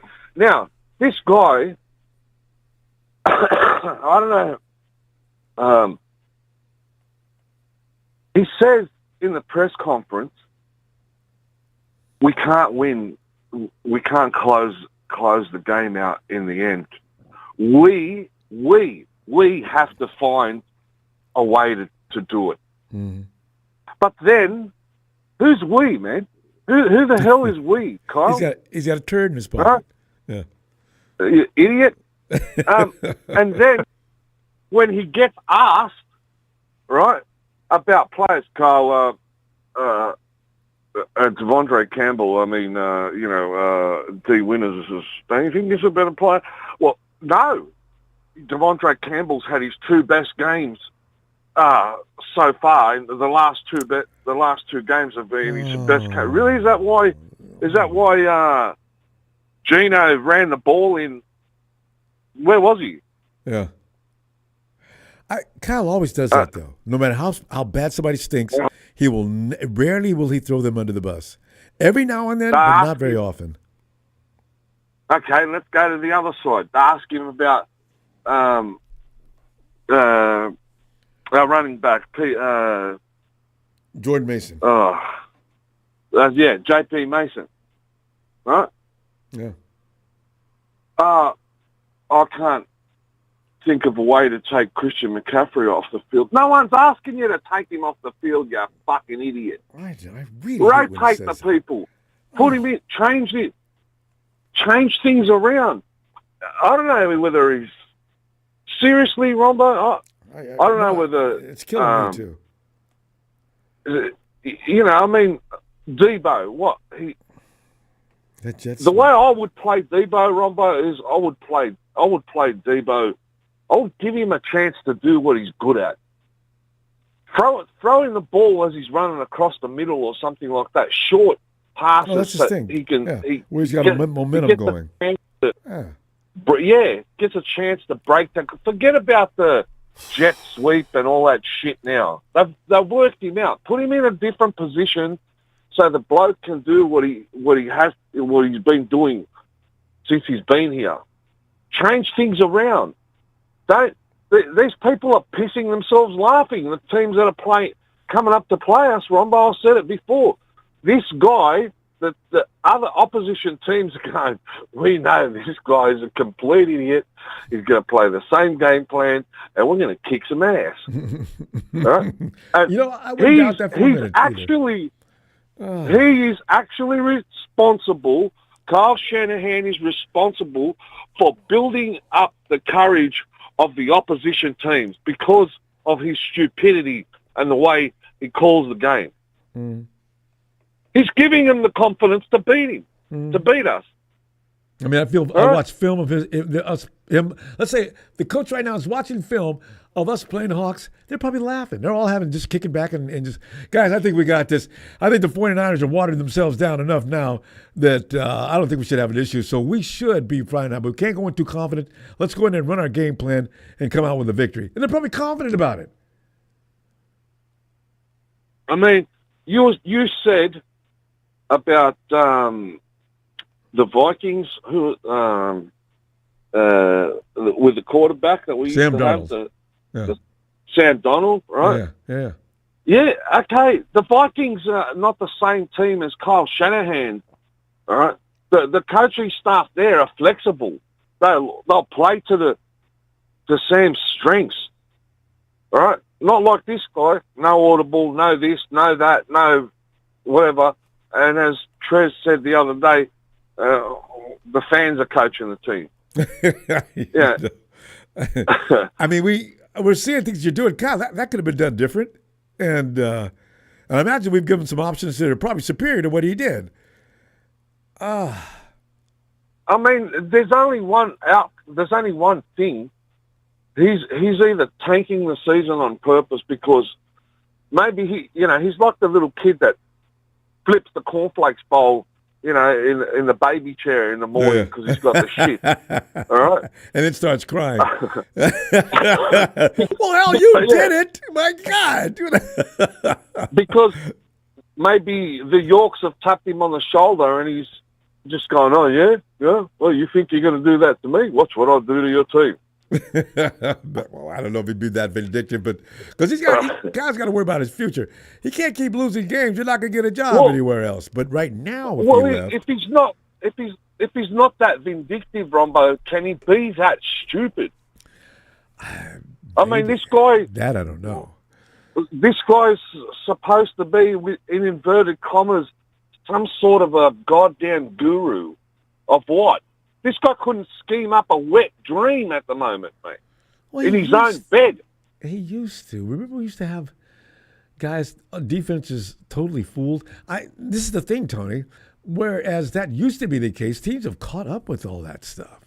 That's really, I didn't know if I'd ever see that coming. I thought Kyle was changing things up, and he had a conversation one time saying things like to that effect, that he does change things. So when people get traded from us to another team, that's not going to help any. But he hasn't said that a lot lately, though. But still, he does. And the worst thing he's done to the team is the only change this guy has made is excuse me, is he's stopped running the ball. Now he's slinging it around all around the park. We've lost our identity. We're not run first team anymore. No. And you also lost BA. Mean, if you had BA, Ricky, and George on the field, go ahead, sling it around. That's okay. But you don't. And you got CMC. You got Ricky. Can Ricky catch a ball, Ronbo? Yeah, he's proven that. Yeah. Can Garendo catch a ball? And he's proven he can Garendo catch a ball? Yeah. Well, what does Garendo run? 4.3? Yeah. If he's out in front of you, he's Okay, not getting so- caught. Okay, so you got speed. Why don't you use it? What, because you're too shit-faced or, oh, look, he's got a ways to go. I've got 3 other boyfriends in the background here that I promised that I'll, let him play. He then said that we've about got, Cowing, too. Why Cowing has a bit more we've play. we've got the Carbo Click and this, that, and the other. Yeah. Meanwhile, our GM's going on podcasts and, watch out for Cowing and watch out for this guy and, you're going to see this guy. Oh, really? Is that what he said? Oh, no, well, you won't see that guy again. Sorry. As soon as the press asks him a question,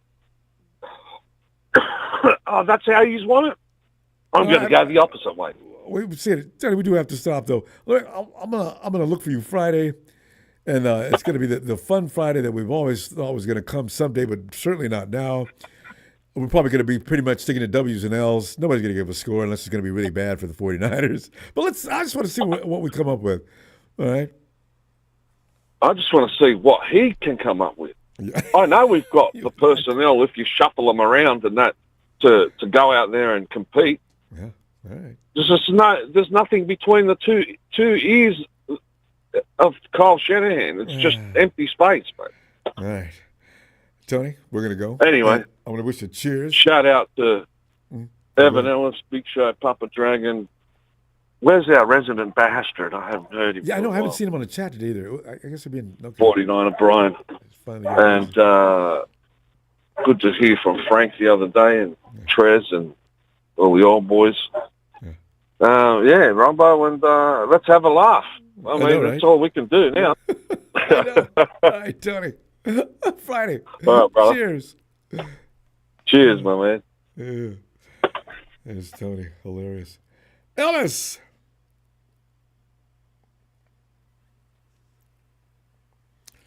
Yeah, when Ellis does this, I mean, he really is gone. Okay. Tony. A-T. Okay, there he is. All right. Ellis, go ahead, man. You know what's going on tonight?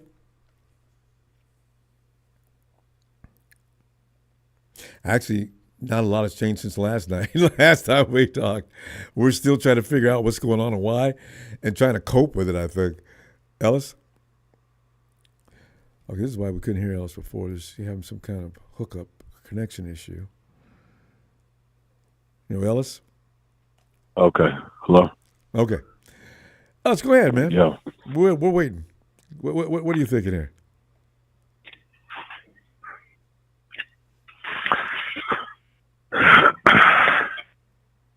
I mean, shit, it's already been pretty much said, man. I mean, this is like, let's be honest. What are the chances of us? We got a better chance of beating. Not saying that it's impossible, but they're playing so damn good. I don't see us beating the Lions. Oh, even though I'm gonna still pick us to win, but. That's good Lord. That's we beat the Packers. Machine. We beat the Packers before we beat the Lions. We can beat the Bears. We can definitely beat the Rams and beat the Cardinals. We can beat those, at least get those 4 wins. Those will be NFC wins. If everybody's home. If we could, I just need all my personnel back. Yeah. Well, and that's the problem is if we don't have Nick Bosa for the next 2 weeks, I'm just saying. I got George Kittle, Aiken. I mean, we don't have a healthy. Deebo's overdue. We don't have a healthy Nick Bosa. Yeah, everybody's playing hurt right now. It's like all in, hurt or not, because this is the end of it anyway. This it's looking pretty dim, from that perspective. If you just you kind of just put that out there, and most of the teams are pretty much they might be a little banged up, but we got some of the more unhealthier players right now, and Christian with the tendonitis, the bilateral tendonitis and the Achilles and stuff like that. Kyle's talking about he's out. Is it because he's sore, or they just rested him and this is a part of it? Was it just like a regular vet day that he probably would have gotten, had he not even had those injuries? We really don't know. Mm-hmm. But I mean, if Kyle doesn't do anything different this week with the run game, if he really does not give Jordan Mason and Isaac Garendo, at least 10 carries between the two of them, 10 to 12, and give the defense some different looks, then if hence did we lose hypothetically, it's going to be on Kyle too, because he's not preparing. Now I appreciate George. I appreciate George talking about trying to stand up for his coach and say Kyle's dialing up XYZ, but guys got to do this and do that. I appreciate him not throwing his coach under the bus, but George, let's be honest. Even without George there, we still win that game if Kyle coaches a better fucking game. If he, amen. But George assures him, even if he can't handle it, George can, because of all the things Kyle likes to do. Kyle can't. He doesn't have a plan B for anything. That's what's. By now, you would think he would. Yeah. But no George Kittle means we're not going to be able to run, and we weren't. Yeah, I mean, they had Jalen Moore out there playing tight end. Like, was that what he was doing? Tackle. I was trying to figure out, what is Jalen Moore? Because I saw everybody on the line. What position is Jalen playing? They had him. That's what they had him playing tight end. Well, thank you for They clearing had a that up dual for me. tight I end had setup. No idea what that was about. They were right. So there you go, and that's on the fly. Jalen Moore doesn't know shit about playing no tight end. He doesn't know what kind of blocks and what the second level, the first, second, third level of blocking upfield and all that. He doesn't know what the hell to do. Kyle's like, of all people, why are you doing that? Why didn't you just bring Jordan Willis? I mean, shit, you'd have been better off using Jordan Willis. Oh, amen. But I think he's looking for a bigger, stronger guy, maybe. I'm not mad at him if that's what he was looking at, but he took a huge risk by doing that, and the shit didn't work. Now, the offensive line looked like shit. Aaron Banks has taken a step back. Brendel does what Brendel does. I think Aaron Banks is Colton McKivitz. Yeah. Well, but, it's like, then put what's his name in? I can't remember his name right now. The kid from Texas. We got Saubert. I mean, at that guard, the other guard. I don't know why I can't remember his name. Because we don't hear his name enough. God won't let him play. Yeah. I mean, the other guard.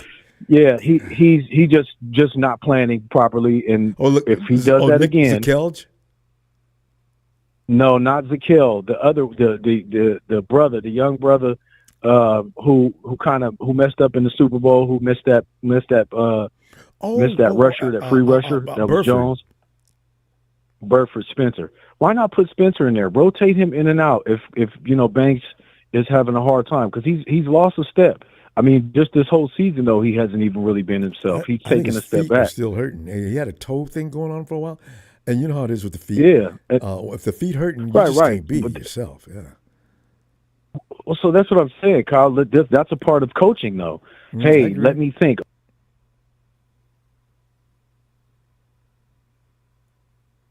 Ellis,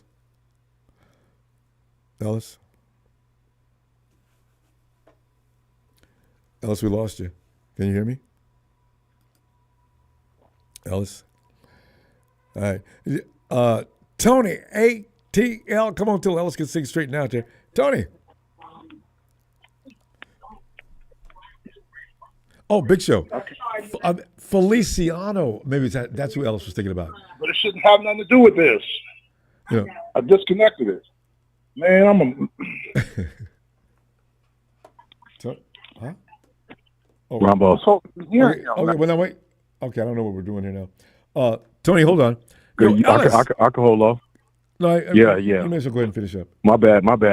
Yo, so look, man, if Kyle does another one like last week, we could get blown out by the Packers, dude. Like, they got Josh Jacobs. Their wide receiver core is nice and fiery. you know that LaFleur is looking to try to bury Kyle all of the years that we have shut them out and destroyed them and completely just, you know what I mean, knocked them out the park in so many different fashions. So this is a kill shot. This is a kill shot for Matt LaFleur. You know what, So, Ellis? If they're going to pass on us a lot, I kind of like our chances against that. But now, if they run the ball well, and then we got a problem. They're going to pass and be successful. But if they just come out bombing, I think we'll be okay with that. Yeah. Well, you know, they got another running back that's you know, not named Josh Jacobs, who's been moving around and doing real good for them. I believe he's a rookie. I can't remember his name right now, but I've seen him. Knows how to play him. And Exactly.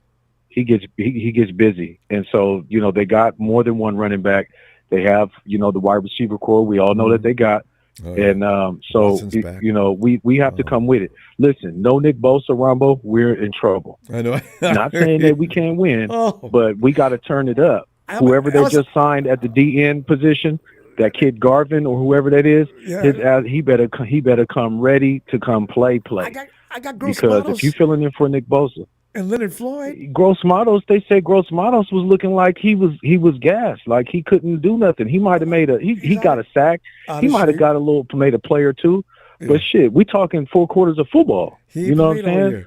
So just platoon him. I don't know who else to go put in because Robert Beal Jr. ain't impressing nobody. Unless I'm so disappointed in Robert Beal. I mean, they should have did better. That's all draft shit. You know what I mean? That's why we got to do better at drafting. Anyway. There's no excuse, especially being coming from there from GA. But man, look, we'll be back and we'll talk a little more on it, man. But we got to keep it thorough. We got to keep it honest. So you come to play, you might have a chance. You come with that bullshit, you're gonna get your head knocked off. So which one you want? Man, that's not which one you want? Shout out to fam, man. Y'all know what it is. Hit that like and subscribe, and man, shout out Show Frank, Tony Tone, and Tone, and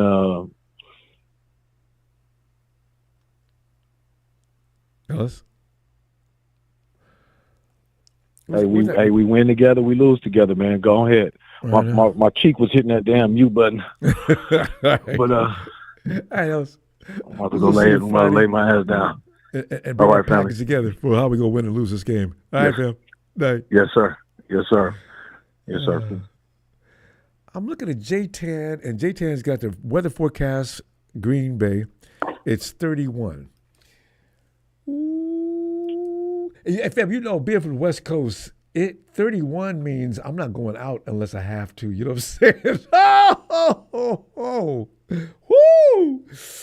Tony, ATL.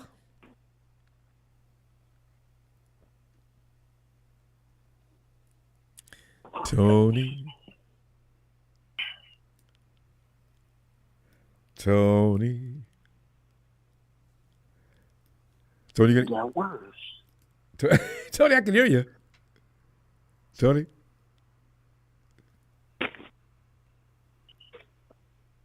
Tony? Hey, Ronbo, how you doing? You are. All right. Tony, I'm good as a 49er fan is going to be at this time of year, which is not good.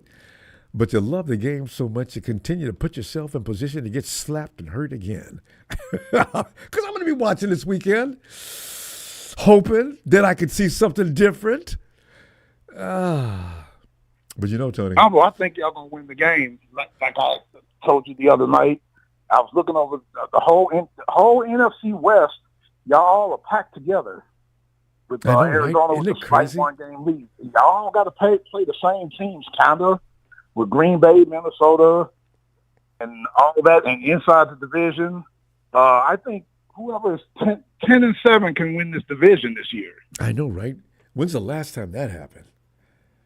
But you're right. Whoever wins 10 games could win this division. I agree. Except for the Cardinals look legitimate.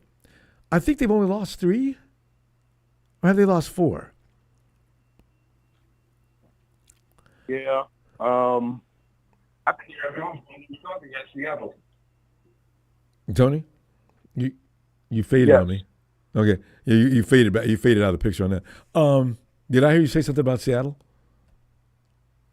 Yeah, I said I think Arizona's going to lose at Seattle this Sunday. Oh. Well, I would hope so. But I don't. Seattle, let's see how they play this week. Seattle does a lot of things wrong. They don't run the ball. They got good running backs, and they don't want to use them. They put everything in Geno's hands, and that's why I thought we was going to win the game. Because you guys go ahead. Don't run the ball, please, and thank you. Let Geno throw the ball. Geno upped and won the game. I says, ain't this a crying shame? We got everything we wanted. We wanted Geno to have the ball in his hands. Y'all's next 2 games are tough road games at Green Bay, at Buffalo. Arizona's it's at Seattle, at Minnesota. See, now it could be a problem in Minnesota because a lot of people don't want to give Minnesota any love, but Minnesota's only lost a couple of games this year, right? Minnesota's defense, remember Brian Flores with Miami? Yeah. He's their defensive coordinator in Minnesota. And he's got that defense playing. And he keeps that offense on the field all day long. That's how you win games. And I got Justin Jefferson. I don't need a whole lot else, you know? Yep, so, Justin Jefferson. They got that other kid from USC. Oh, I forgot about him. The one that wore us out last year. Jordan Addison, who scored a wild touchdown last week. That's him. And remember your old friend Cam Akers who wanted out of the Rams? He's happy now because he's in Minnesota. Is that what Cam is? Yeah. Yes, sir. See, that's a good team. And Sam Darnold's not hurting them by any stretch of the imagination. So, and that defense, yeah, many's going to be in the playoffs. I don't know how far they're going to get with the people that are in there, but well, I was looking at this show at the looks like the wild cards, and I was looking at the schedules too.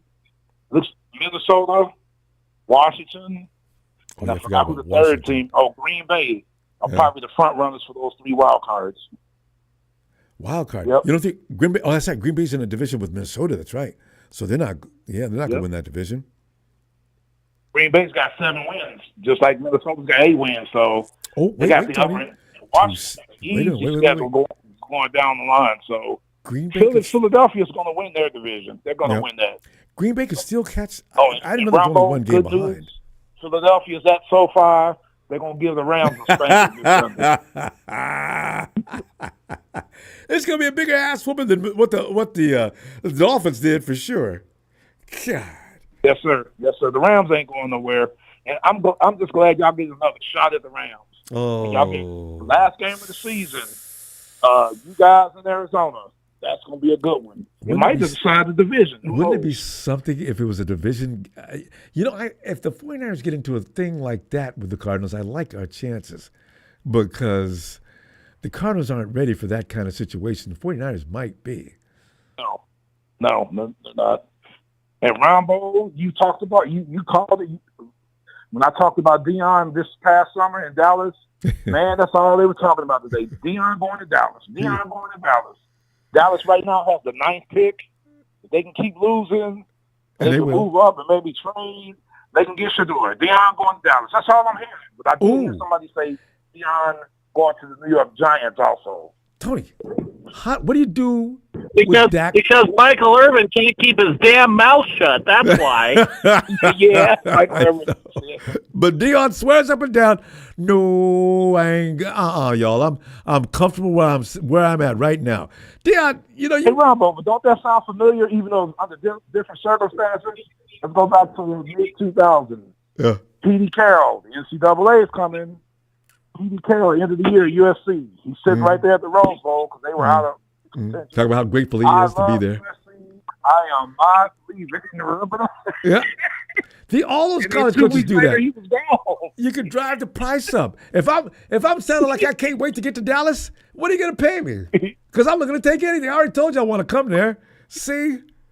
So, yeah, he's playing a game. If Shador, you're right, though. But Tony, what do you do?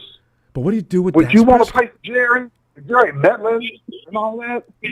You know what, though? I think Deion would have – they got a relationship going on that's been going on for years.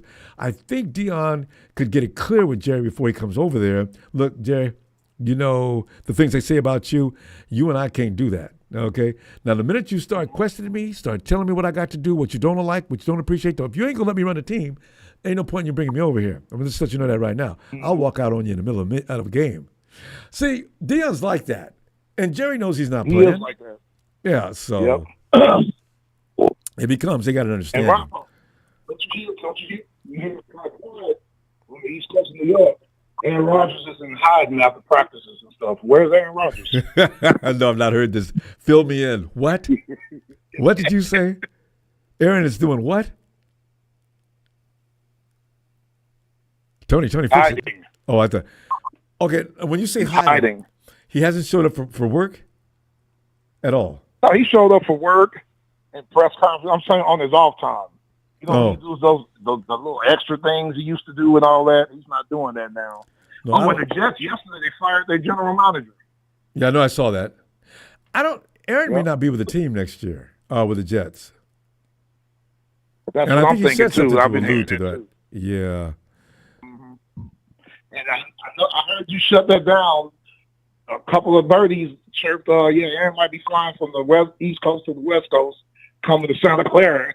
I said, Niners Nation ain't going to like that. No. Aaron, what is the point? Aaron Rodgers has exposed himself in a way that I'm telling you right now. I told people a long time ago, we need Aaron Rodgers. You know, he won a Super Bowl 10 years ago, okay?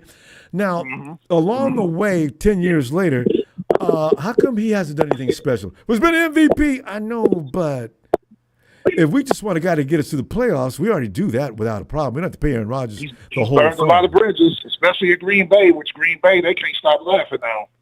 you know, I don't know if Aaron Rodgers, he had a good team over there. He's got the best receivers some of the best receivers in the game with that rookie. You got Devontae. You got a defense from got they Lazard, were good. which he wanted. Lazard, Yeah, Lazard played pretty good too with him. Why isn't he winning? No. You know what? Last Sunday's game, Aaron Rodgers put 27 points on the board. The defense let them down, and let Indianapolis drive all the way down the field in the last minute and score. I was watching that highlight. I couldn't stop laughing because I said, this is the guy that said he was tired and had to come out of the game, and he beat you, Aaron? Or he didn't beat Aaron, but he beat the Jets. The Jets are snake bit, Tony. This is what they are. I know. They're never going to do any better. And after Aaron leaves, they got to go draft another quarterback. Is he going to be okay? I don't think so. Well, those contracts are going to expire soon. That kid, that Zach Wilson, I bet you he's glad he's out of there now in Denver. Zach's laughing. They blame me for everything. Now they got the almighty Aaron Rodgers in there. Things haven't changed. Yeah. But, Tony, back to Dallas. I'm telling you, Micah Parsons, at some point, somebody's going to say, Micah, man, where's your equipment that you record with? Yeah, here it is right here. Take it and just start throwing it on the floor and stepping on it. Would you shut the hell up? Yep. Everybody was Micah. Well, Micah, where was you at? I'm going back to last year's game. Where was you at when Trent Williams was pancaking your ass on the turf? But, you know, that's Tony, that's the difference between modern day football players and football players from days gone by. Mm-hmm. You know, you weren't doing podcasts or anything like that. If you're a football player, your job is to make sure you do your job and do it the best of your ability, and it should look like that on the field every week. Micah, he's doing more damage to that team by talking too devilish much, and he's a target for social media trolls that are having fun with his ass, and he responds. It's a mess. And he's doing damage to himself because his play ain't all that lately. He ain't been playing well. So. Yeah. So all them LT comparisons and things like that, they can stop that now, can't they? So you know. They can forget that, man. Couldn't carry LT's jockstrap. And Aaron Donald, I don't want to hear you Rams fans up. Aaron Donald's greatest. No, he's not. Them guys they couldn't hold LT's jock. And mainly because LT was on drugs. Maybe your guys on drugs maybe look like him, but LT was insanely strange, crazy. Oh my God. Tasmanian devil.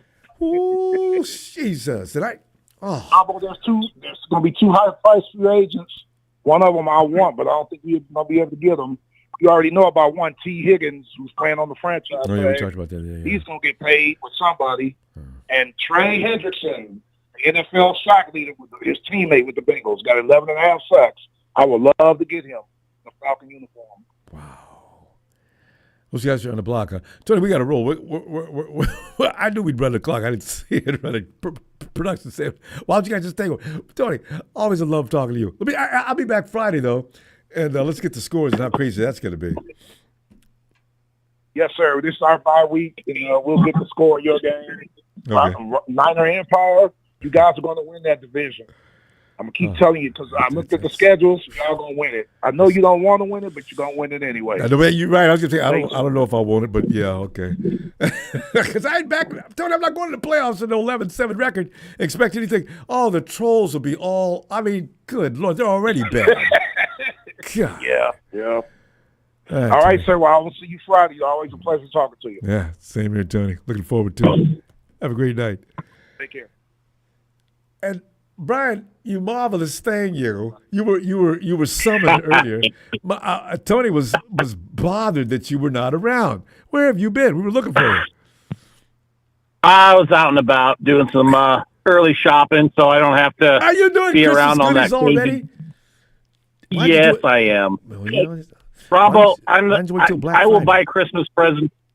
I will buy Christmas presents a year ahead of time, man, just to avoid the rush. I hate being around that many people. I know, but you can order crazy. You can order online on after Thanksgiving Day, you know. Yeah, but it's good exercise, and I like to get out. Sometimes I buy stuff for myself, you know. Hey, Tony, I'm like you. I'm still old school too. I like going out shopping. There's something I like going and walking around and looking at the shops and checking things out. And people come over. Can I help you, sir? No, I just want to look. 2 hours later, sir, can I help you? No, didn't I tell you I'm just looking? And then you run into things when you're walking around. You walk into Costco and they got all those damn TVs right there, and they're just all talking to you, so it's kind of tough. Just sit down and have your favorite foamy. 75-inch, Ronbo. 75-inch. My God. Isn't it wonderful? It's crazy. Yeah. Yeah. Who needs the theater anymore? Just stay home. Hey, it's getting to that. I've got 65, and I have my movie going ass stuff. The platforms are offering some of the best movies. If you got a good sound system, it's so much more convenient to order something to be brought to your place if you want that same goodies. It's fun staying at home watching things. It really is. Yeah. I don't know how they stay in business anymore, man. It's crazy. So, but hey, who's picking on Nikita? So, Michael and I need to find these guys and get some cement shoes going. Rams fans as usual. I mean, Oh my God! And that's why. Hey, speaking of, hey, did you see what I posted on Twitter about old Rudy Pooty boy? Haven't been over yet. Well, don't tell me, surprise me, so I can join in. Okay, who celebrates Victory Monday and has a show with no views? Who does that, Ronbo? Oh, I did see that. You put that up the other day. Yeah. I mean, 1.7. The clowns that come in your chat won't even go view his Victory Monday. They'd rather harass us. Good That's point. hilarious. Why don't you guys go and hang out with Rudy? Really? I don't get it. Because Ronbo, because your show is so much better. That's why. You're part of this. Yeah. You know what? I tell you what, they're sickies. They like coming over because they know they're inferior. So what they do is they come over and try to bring us down as much as they can. After 7 years of being dominated, now, granted they won the one game that got them their little ring. Okay, fine. Oh, but whatever. For the rest of the time, their life has been miserable. Every time we play, it's usually going to be a beatdown. And Ronnie Bell, thanks to you, you broke the string, you jerk. But still, Yeah, and where's Ronnie Bell been since? Nowhere. He was inactivated finally last week. God. Yeah, about time. But so Kittle and Bosa aren't playing this weekend, Ronbo? That sucks. No, Kittle's playing. He's vowed he's playing. Promised he's playing. I don't look for Bosa's probably not playing that. You can't play with a hip injury like that. I've hurt my hip before. Yeah. Every time you try to run, you feel like somebody just jerked a bone out of your leg. Oh my God, that hurts. Yeah. It's usually some kind of that area's got tendons and things connected in such a way. All it takes is a slight strain, and it takes a while for that to heal back up. So I heard somebody say it was going to be like 31 degrees. Now, was that with wind chill or That not was with wind J10. chill? No, I think it's just 31 degrees. He didn't say anything about a wind chill. So the wind blows, you're talking down to 15. Yeah, that's crazy. Oh my God. Yeah, we don't play well in the cold. So, hey we beat man, Green Bay in the cold once. Remember how cold it was that day in that playoff game? Snow was on the ground, about a layer thick. They've got a heated field. Yeah, the surface is heated. They've got something underground that they have that heats that field. I think it's going to be close. Yeah, I think it's going to be close, honestly. But man, we got to step up with them special teams, and I hope our kicker is going to be on. You know. Oh God! So did you mention Jake Moody? Man. Yeah, I mean, Mikey Pro's he's got an oblique injury, but for some reason, like that area where the obliques are connected, you're connected, right? You know what? Normally, when you think you have a hip injury, it's an oblique. The obliques are tied right there in that area. So now, if that gets inflamed, you're going to react to it. Your legs are going to be affected. Yeah. So boy. so that takes a while. It's soft. Only thing you do is heat and therapy for a while. It's got to heal up on its own. But if you keep on aggravating, it stays there. Oh. Yeah, boy. Yeah, he's probably not going to play. That's a bummer because we saw what happened when he came out last few plays of the last game. That was not good. I know. Oh, can do nothing. But Ronbo, I know these Lambs clowns in the chat are going to complain about this. What I'm going to say, but do you think those refs kind of screwed us at the end with those 2 timeouts? I just want to know what you think about that. They already pointed that out. There was another play that had the ref made the right call. It wouldn't have came down to what it came down to. So, yeah. Right. And damn the Rams fans. You know what? When they get cheated by the refs, nobody says anything. So, you know what? Yeah, exactly. Refs. My thing is, what the hell do we have New York for then? You know? Right. They go right to the guys in the booth, and they'll sit down there, and they'll explain what happened. But you didn't say anything. You saw that play was wrong, and the guy will finally say, "And I would have. That play should have been overturned." Hey, you're in New York. Why did you guys overturn it then? Yeah, and they don't have New York on speed dial where they can call them real quick and say, "Hey, we need to stop this for a second and look at this." Whatever. Aren't those guys that they suddenly put into the picture? Aren't they in New York? Yeah, they are. It's hilarious. Because I mean, you see them come down from the capsule will be on your screen. He'll be explaining what happened, and he'll says, "Yes, I would have. That call should have been overturned." What? Why come you didn't overturn it? Yeah. Oh. Yeah. Right. Why are you talking about it and not doing anything about it? Oh. It makes no sense why we even have those clowns. It's like, hey, Roger, did you think that play was bad? Well, yes, we did. Okay, well, I think we'll just stand around and talk about how messed up the officiating is that doesn't do anything. It's stupid. I can laugh at it now, but it's not funny during the game. Damn it. No, because it would have been, hindsight, it would have been, if they would have called that 5-yard penalty, it'd be 4th and 1. You can't sit here and tell me that Brock Purdy or one of our running backs wouldn't have got that 4th down, that 4th and 1, and then that would have ended the game. We would have won. You can't tell me that. I'm not going to tell you that either. I guarantee you I agree. So, yeah. Brian, so we'd be 6-5 right now, Ronbo. That's the shitty thing about it. We've lost 4. We're 6-4. Excuse me. And yeah, and it tie dead heat with the Cardinals. And if the Cardinals lose, then we're right back in the money. But they're playing playing the Hawks. So, Brian, we're gonna go. Bring your score. All right, man. Or however you feel is gonna happen on Friday. I'll be looking for you. Okay, I love my fam. Love you, Ronbo. Everybody have a good night. Lambs urination, you suck ass as usual. Lambs urination. Suck ass. They're so strange. All right. See you, Ronbo. See you, Brian. Have a great night. Okay. Fam, on Friday, let's get together. And by the way, don't be feeling bad if you don't think the 49ers are going to win and you want to give us a score or give us an L. Because quite frankly, things are looking really, really like they're going south further and further. But again, if we have George Kittle back in the game, I keep seeing the 49ers playing with a better, bigger inspiration this week because they got to be tired of getting their butt. This is a team that has pride. I don't want to rely on just pride alone. You got to bring some power out there. But the thing is, I see them playing this team hard. They don't want to lose any more than we want them to. And they got to be sick of losing. I'm trying to talk myself into it, right? I'll see you Friday. Bring that to the... Jalen, you too. Get in there, man. I need you in there Friday. Because, Jalen, if you come in here talking like you did and we win that game, I'll be looking for you on Victory Monday. Fam. No, Sunday night. We need somebody to talk about Victory Mondays. I'm going to wait. Have a great night, fam. I'll see you Friday. Can't wait.